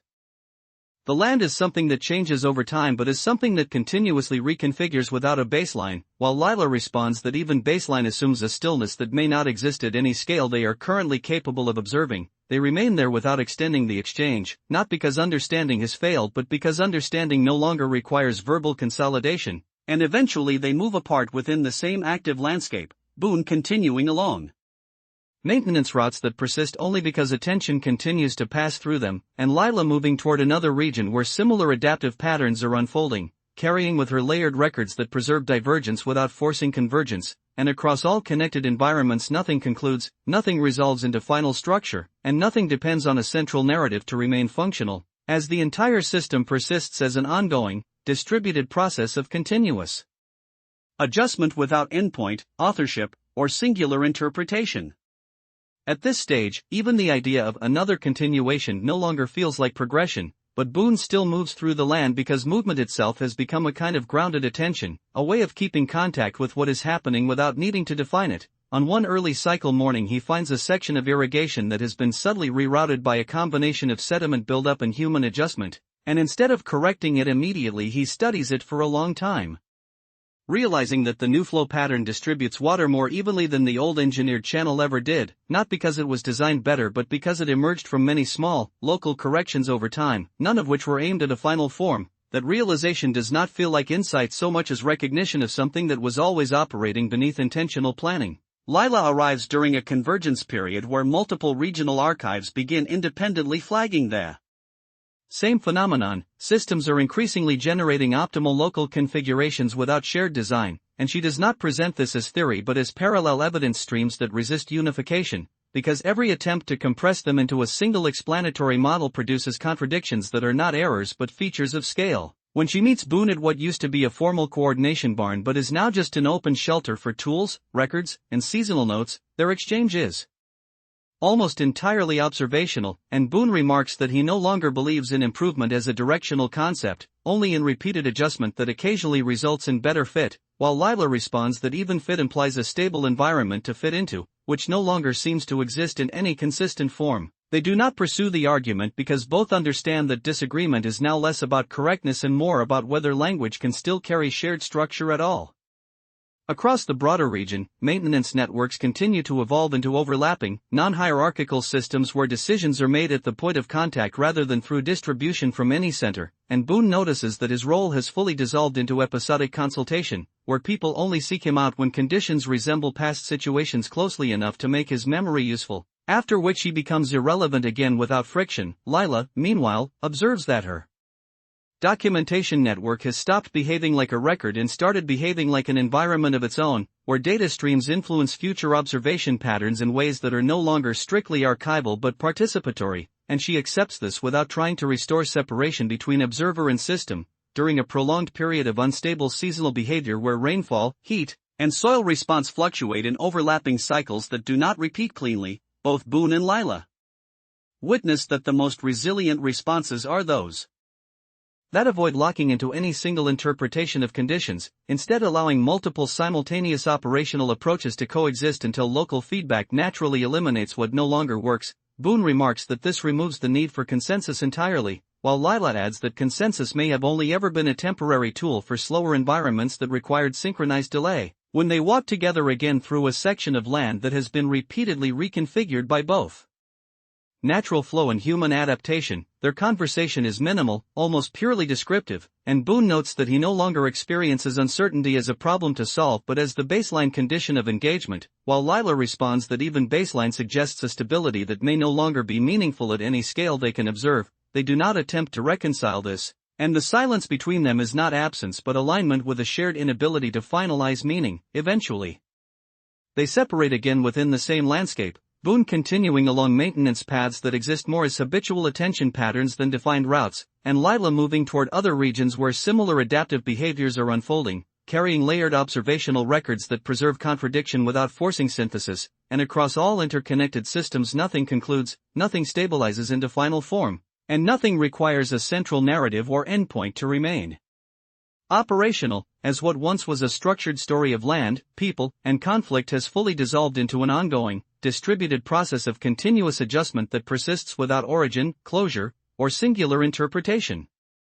By the time even distribution starts to feel like an outdated way of describing what is happening, Boone no longer thinks in terms of systems at all, not because they have disappeared, but because they have become indistinguishable from ordinary conditions of life, like weather or gravity, present everywhere, explainable only in fragments, never fully held in one place of attention long enough to be treated as an object. He notices this most clearly during a quiet maintenance walk where nothing requires correction, yet everything still invites observation, and for the first time he does not translate that observation into any form of judgment or improvement, simply allowing each detail, the angle of water over worn soil, the timing of livestock movement across a shallow ridge, the faint unevenness in how wine passes through restored grassland, to exist without needing to be reconciled into a larger pattern. Lila arrives later in a season that no longer matches older seasonal expectations, carrying with her a set of layered observational traces that no longer attempt to separate human action from environmental response, because the separation itself has become impossible to maintain without losing accuracy, and she tells Boone that across multiple regions the same condition is being reported independently. Local adaptation has become self-sustaining without requiring conceptual unification, as if the environment and human behavior have reached a shared mode of continuous mutual adjustment that does not stabilize into form. When they meet at a former coordination structure that now functions only as a passive gathering point, their exchange is minimal and entirely grounded in present conditions, and Boone remarks that what once felt like change management has become irrelevant because nothing is ever in a managed state long enough to justify management as a concept, while Lila responds that even state may be too fixed a word for something that exists only as temporary readability within ongoing flux. Neither of them tries to refine these ideas further, because refinement implies an endpoint of clarity that no longer appears to exist in their shared experience of the world. Across the broader landscape, the remnants of earlier organizational structures continue to fade, not through collapse but through redundancy. As overlapping informal practices consistently outperform centralized coordination under conditions of continuous variability, and Boone observes that his own history has effectively dissolved into distributed memory across multiple groups, where fragments of his earlier decisions are referenced without requiring his presence, making him less a figure and more a dispersed set of precedents that appear only when relevant. Lila, in parallel, notices that her archival work has become less about recording events and more about preserving incompatible simultaneity, ensuring that no single interpretation can dominate future understanding, and she accepts that this produces less clarity but greater fidelity to lived conditions. During an extended period of environmental instability where patterns shift too rapidly for long-term forecasting to retain meaning, both Boone and Lila observe that the most effective responses emerge at the smallest possible scale of attention, where individuals act based on immediate feedback rather than predictive models, and Boone notes that this eliminates the distinction between preparation and response, while Lila adds that it also dissolves the distinction between observation and participation. When they next encounter each other along a water channel that has been repeatedly altered through successive cycles of adaptation, their conversation is almost non-existent. consisting only of brief acknowledgments of current flow conditions and local adjustments already underway, and Boone remarks that he no longer experiences any sense of overarching trajectory, only continuous situational alignment that never settles into permanence, while Lila responds that even continuity may be an illusion created by overlapping records rather than an actual property of the system. They stand together for a time without further exchange, not because communication has ended but because it no longer improves coherence in what they are observing, and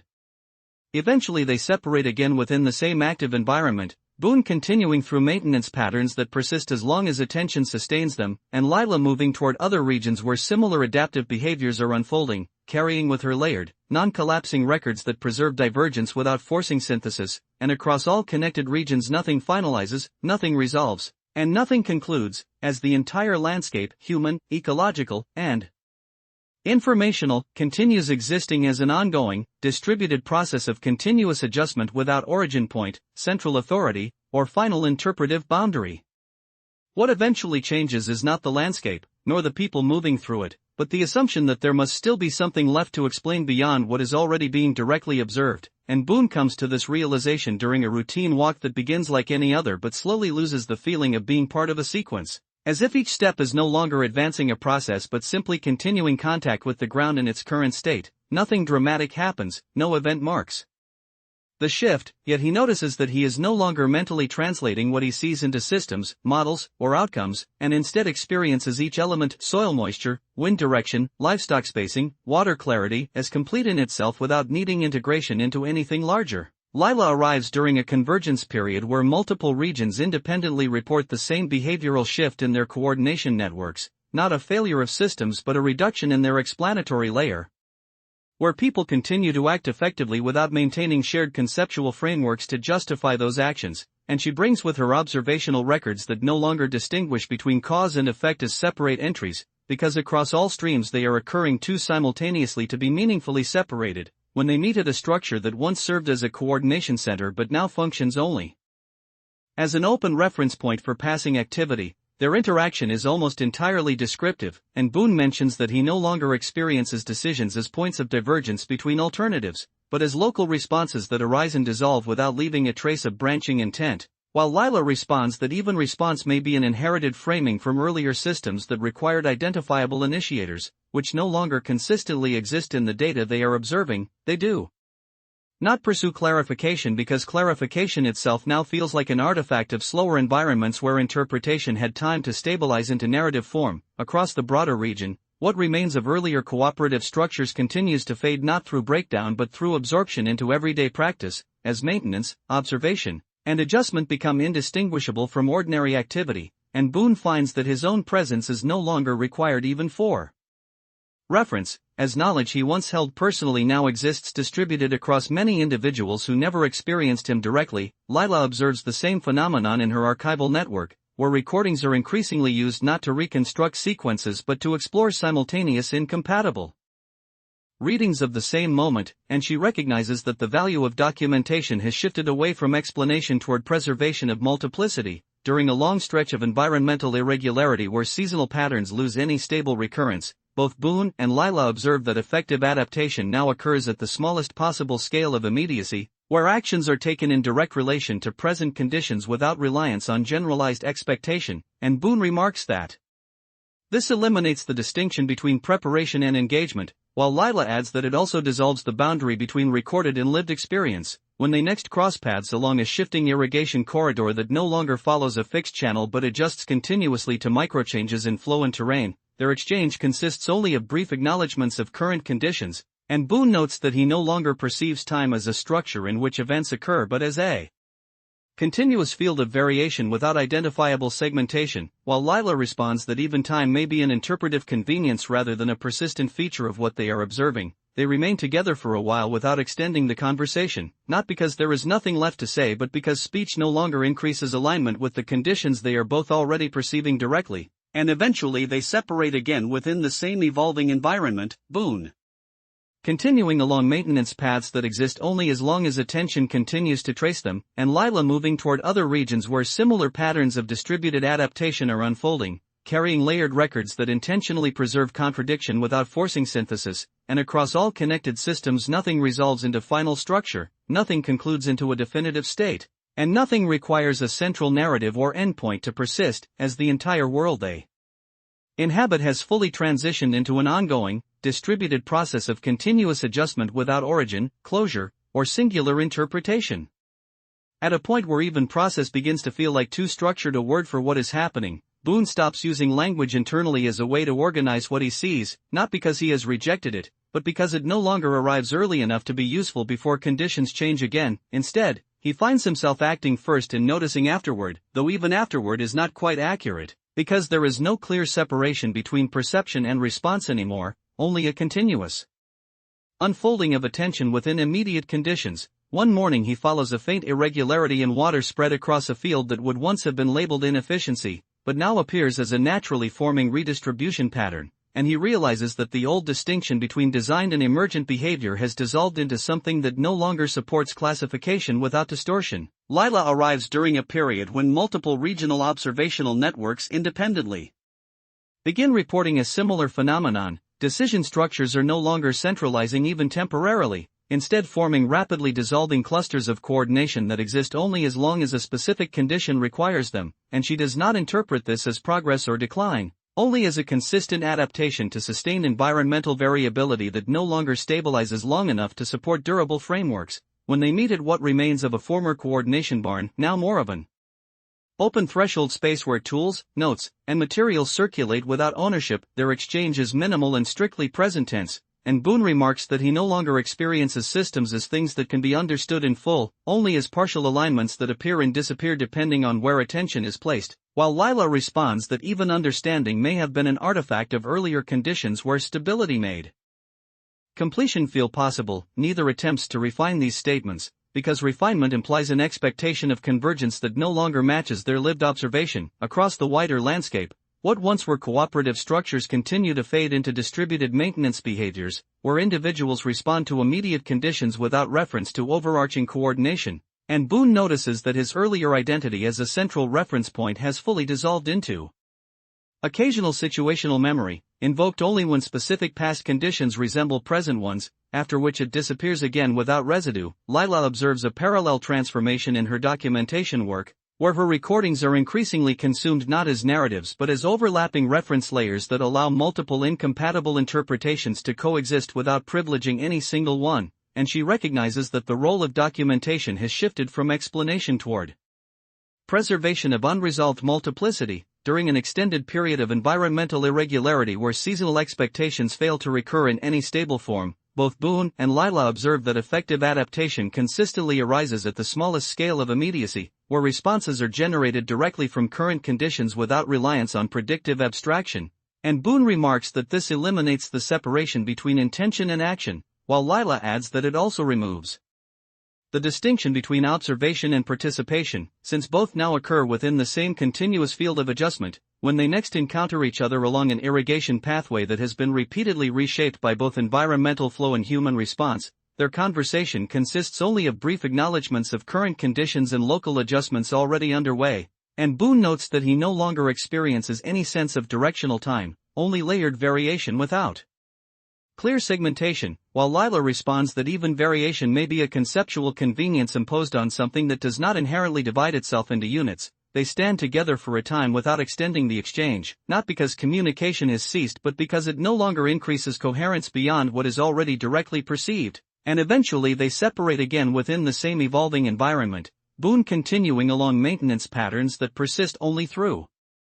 ongoing attention rather than defined purpose, and Lila moving toward other regions where similar adaptive behaviors continue to emerge, carrying with her layered observational records that deliberately preserve contradiction without synthesis, and across all interconnected systems nothing resolves into final structure, nothing concludes into closure, and nothing requires a central narrative or endpoint to continue existing, as the entire reality they inhabit has fully transitioned into an ongoing, distributed process of continuous adjustment without origin, authorship, or final interpretive boundary. At a point where even the idea of continuation stops adding anything new to experience, Boone no longer marks days as distinct units of progress or change, but instead notices only the varying intensity of attention the land requires, which sometimes narrows to a single irrigation junction and sometimes expands across entire grazing corridors without any sense of hierarchy between those scales. On one such day he finds himself standing at a stretch of channel that has been repeatedly reformed by sediment, flow, and repeated human adjustment, and instead of evaluating its efficiency or stability he simply follows the water's movement with his eyes long enough to realize there is no longer a before state against which to compare it, only a current configuration that exists briefly before becoming something else without ever fully stopping being itself. Lila arrives during a convergence interval in which multiple independent observational networks across distant regions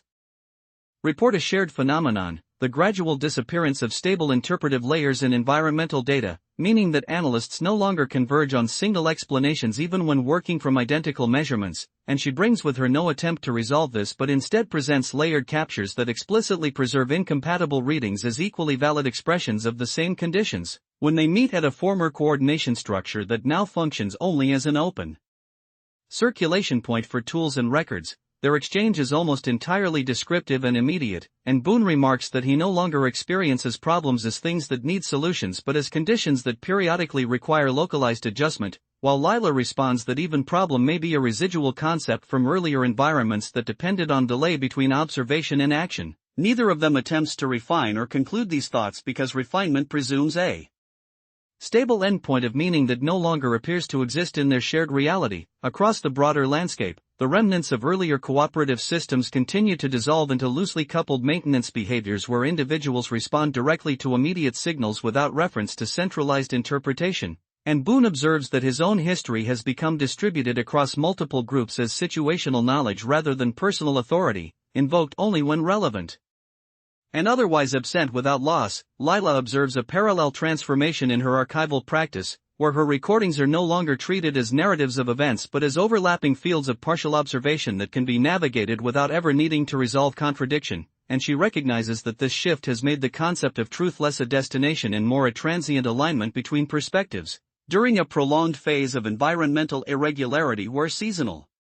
cycles no longer repeat in recognizable patterns. Both Boone and Lila observe that effective responses consistently arise at the smallest possible scale of immediacy, where actions are taken directly in relation to current conditions without reliance on predictive abstraction, and Boone remarks that this removes any meaningful separation between preparation and engagement, while Lila adds that it also removes the boundary between documentation and participation, since both now occur within the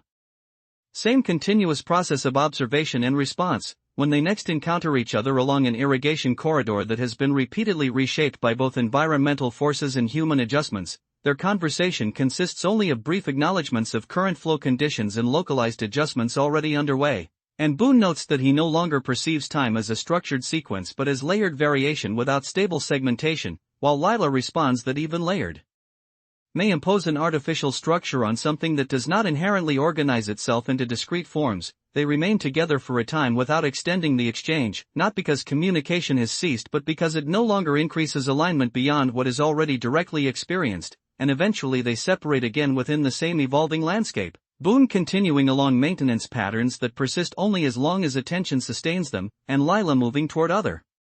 regions where similar adaptive behaviors continue to emerge, carrying with her layered observational records that preserve contradiction without synthesis, and across all interconnected systems nothing resolves into final structure, nothing concludes into closure, and nothing requires a central narrative or endpoint to persist, as the entire world they inhabit continues as an ongoing, distributed process of continuous adjustment without origin, authorship, or final interpretive boundary. At a certain point, even the word world starts to feel like a convenience rather than a description,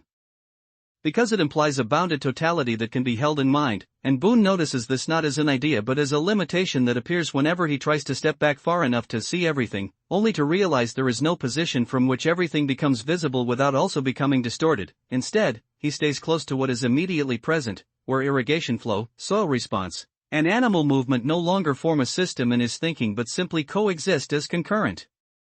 conditions that require occasional adjustment without interpretation. Lila arrives during a period when multiple independent observational networks across distant regions begin reporting the same shift in terminology rather than structure, as analysts quietly abandon predictive language in favor of descriptive real-time indexing, not because prediction has been banned or rejected, but because it has become too unreliable to be operationally useful under continuously unstable conditions. She carries with her layered records that no longer attempt to align perspectives into coherence, and instead preserve simultaneous, conflicting readings of identical environmental moments, allowing future users to navigate divergence without forcing resolution. When they meet at what was once a coordination barn but now functions only as a neutral exchange point for tools, notes, and transient operational knowledge, their conversation is minimal and strictly anchored in current conditions, and Boone remarks that he no longer experiences decisions as selections between alternatives but as immediate responses that arise from context without pre-identification of options, while Lila responds that even response may still imply a boundary between stimulus and action that no longer cleanly exists in practice. Neither of them attempts to resolve or refine these statements, because refinement assumes a stable interpretive frame that no longer consistently holds. Across the broader landscape, former cooperative structures continue to fade into distributed maintenance behaviors, where coordination emerges only locally and temporarily in response to immediate conditions, and Boone observes that his earlier role as a central reference point has fully dissolved into occasional situational recall distributed across many individuals, while Lila observes that her archival work has become less about recording events and more about preserving the conditions under which incompatible interpretations can coexist without collapsing into singular narrative, during an extended period of environmental irregularity where seasonal patterns lose recognizable recurrence. Both Boone and Lila observe that effective adaptation consistently occurs at the smallest scale of immediacy, where actions are taken directly in relation to present conditions without reliance on predictive abstraction, and Boone remarks that this eliminates any meaningful separation between planning and action, while Lila adds that it also dissolves the distinction between observation and participation, since both now occur within the same continuous field of engagement. When they next encounter each other along a shifting irrigation boundary that no longer follows a fixed channel but adjusts continuously to micro-variations in flow and terrain, their exchange consists only of brief acknowledgments of current conditions and localized adjustments already underway, and Boone notes that he no longer perceives time as a structured sequence but as continuous variation without stable segmentation, while Lila responds that even variation may be an imposed interpretive convenience rather than an intrinsic property of what they are observing. They remain together for a time without extending the exchange, not because communication has ended but because it no longer increases alignment beyond what is already directly experienced, and eventually they separate again within the same evolving environment, Boone continuing along maintenance patterns that persist only as long as attention continues to trace them, and Lila moving toward other regions where similar adaptive behaviors are unfolding, carrying with her layered observational records that preserve contradiction without synthesis, and across all connected systems nothing resolves into final structure, nothing concludes into closure, and nothing requires a central narrative or endpoint to persist, as the entire reality they inhabit continues as an ongoing, distributed process of continuous adjustment without origin, authorship, or final interpretive boundary. At a point where even adjustment begins to feel like too narrow a way of describing what is happening, Boone stops noticing whether conditions are improving or deteriorating, because those categories require a stable reference that no longer presents itself consistently anywhere in the landscape. Instead, he experiences each moment as a local configuration of water, soil, movement, and attention that briefly aligns in one form before reconfiguring into another without ever fully breaking continuity, and during one quiet inspection he realizes that what used to feel like decision-making has become indistinguishable from recognition of what is already occurring. Lila arrives during a phase when multiple regional observational networks independently converge on the same methodological shift, abandoning any remaining attempts at long-range modeling in favor of continuous real-time recording structures that prioritize simultaneity over sequence, and she brings layered datasets that deliberately avoid hierarchical organization, instead allowing incompatible interpretations of identical environmental conditions to exist side by side without reconciliation. When they meet at a former coordination site that now functions only as an open circulation point for tools, notes, and transient field reports, their exchange is almost entirely descriptive, and Boone remarks that he no longer experiences problems as things requiring resolution but as localized imbalances that are continually absorbed back into surrounding conditions, while Lila responds that even imbalance may still imply a prior expectation of equilibrium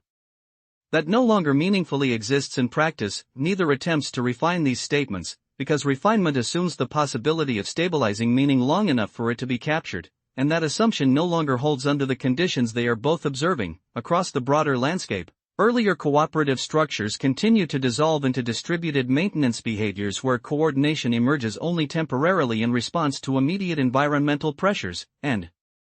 Boone observes that his earlier identity as a central reference point has fully dispersed into situational memory shared across many participants who never directly interacted with him, while Lila observes a parallel transformation in her archival work, where records are increasingly used not to reconstruct events but to compare simultaneous, incompatible interpretations of the same moment without privileging any single version, during an extended period of environmental irregularity where seasonal cycles lose recognizable recurrence. Both Boone and Lila observe that effective adaptation consistently arises at the smallest scale of immediacy, where actions are taken directly in response to present conditions without reliance on predictive abstraction, and Boone remarks that this removes any meaningful distinction between preparation and engagement, while Lila adds that it also removes the boundary between documentation and participation, since both now occur within the same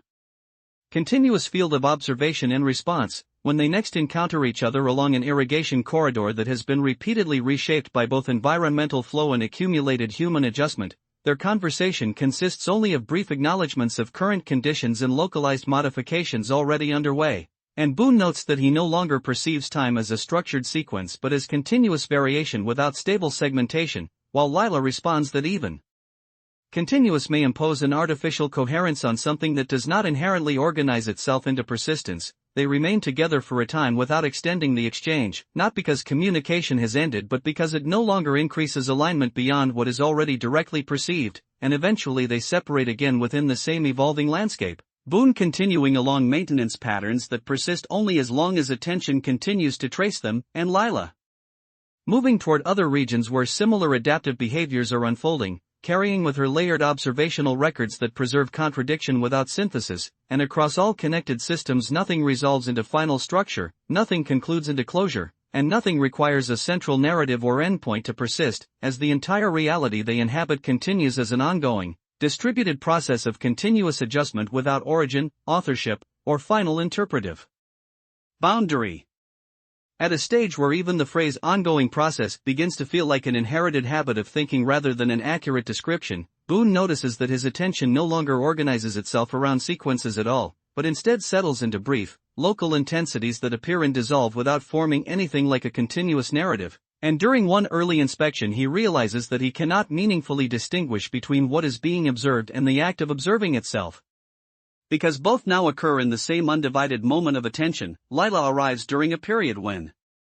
multiple independent observational networks begin reporting not new events but a shared loss of event boundary clarity, where changes are no longer discrete enough to be isolated from their surrounding conditions, and she brings with her layered records that intentionally avoid any attempt at temporal ordering beyond immediate adjacency, preserving instead the simultaneity of overlapping environmental states. When they meet at what was once a coordination barn and now functions only as a transient convergence space for tools, notes, and passing field activity, their exchange is minimal and entirely present-focused, and Boone remarks that he no longer experiences conditions as things that shift from one state to another but as continuously reconfiguring arrangements that never fully stabilize into definable states, while Lila responds that even state may be an artifact of earlier analytical systems that required segmentation to function. Neither of them attempts to refine or extend these ideas, because refinement assumes a stable conceptual surface to refine, and that surface no longer reliably exists in their shared perception of the environment. Across the broader landscape, former cooperative structures continue to dissolve into distributed maintenance behaviors where coordination arises only temporarily in response to immediate environmental pressures and then disappears without requiring formal closure, and Boone observes that his earlier identity as a central reference point has fully dispersed into situational traces distributed across many individuals who now act effectively without needing to reference him directly, while Lila observes a parallel transformation in her documentation practice, where records are no longer treated as representations of events but as overlapping fields of partial observation that retain incompatibility rather than resolving it, during an extended phase of environmental irregularity where seasonal cycles no longer repeat in recognizable patterns. Both Boone and Lila observe that effective adaptation consistently occurs at the smallest scale of immediacy, where action arises directly in response to current conditions without reliance on predictive abstraction, and Boone remarks that this removes the distinction between intention and action, while Lila adds that it also removes the boundary between observation and participation, since both now occur within the same continuous field of engagement without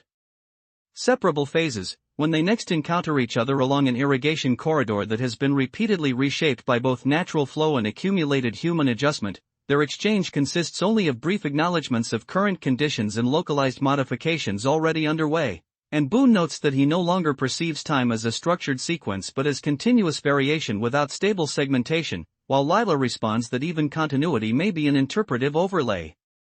imposed on phenomena that do not inherently organize themselves into persistence. They remain together for a time without extending the exchange, not because communication has ended but because it no longer increases alignment beyond what is already directly perceived, and eventually they separate again within the same evolving environment. Boone continuing along maintenance patterns that persist only as long as attention continues to trace them, and Lila moving toward other regions where similar adaptive behaviors are unfolding, carrying with her layered observational records that preserve contradiction without synthesis, and across all interconnected systems nothing resolves into final structure, nothing concludes into closure, and nothing requires a central narrative or endpoint to persist, as the entire reality they inhabit continues as an ongoing, distributed process of continuous adjustment without origin, authorship, or final interpretive boundary. At a point where even the notion of next begins to lose its usefulness, Boone finds himself moving through the land without any internal sense that he is progressing toward anything at all, not because direction has vanished, but because direction no longer organizes experience into meaningful separation between here and there. Instead, each place he reaches simply presents a different configuration of the same ongoing responsiveness, water behaving differently under altered soil pressure, vegetation adjusting its density in response to grazing redistribution, human activity folding into those changes without needing instruction or coordination, and he realizes, without attaching importance to the realization, that what once required explanation now only requires presence. Lila arrives during a phase when multiple observational networks independently begin reporting that their data can no longer be cleanly segmented into events, because what they are recording behaves more like continuous environmental negotiation than discrete occurrences, and she carries layered records that deliberately avoid defining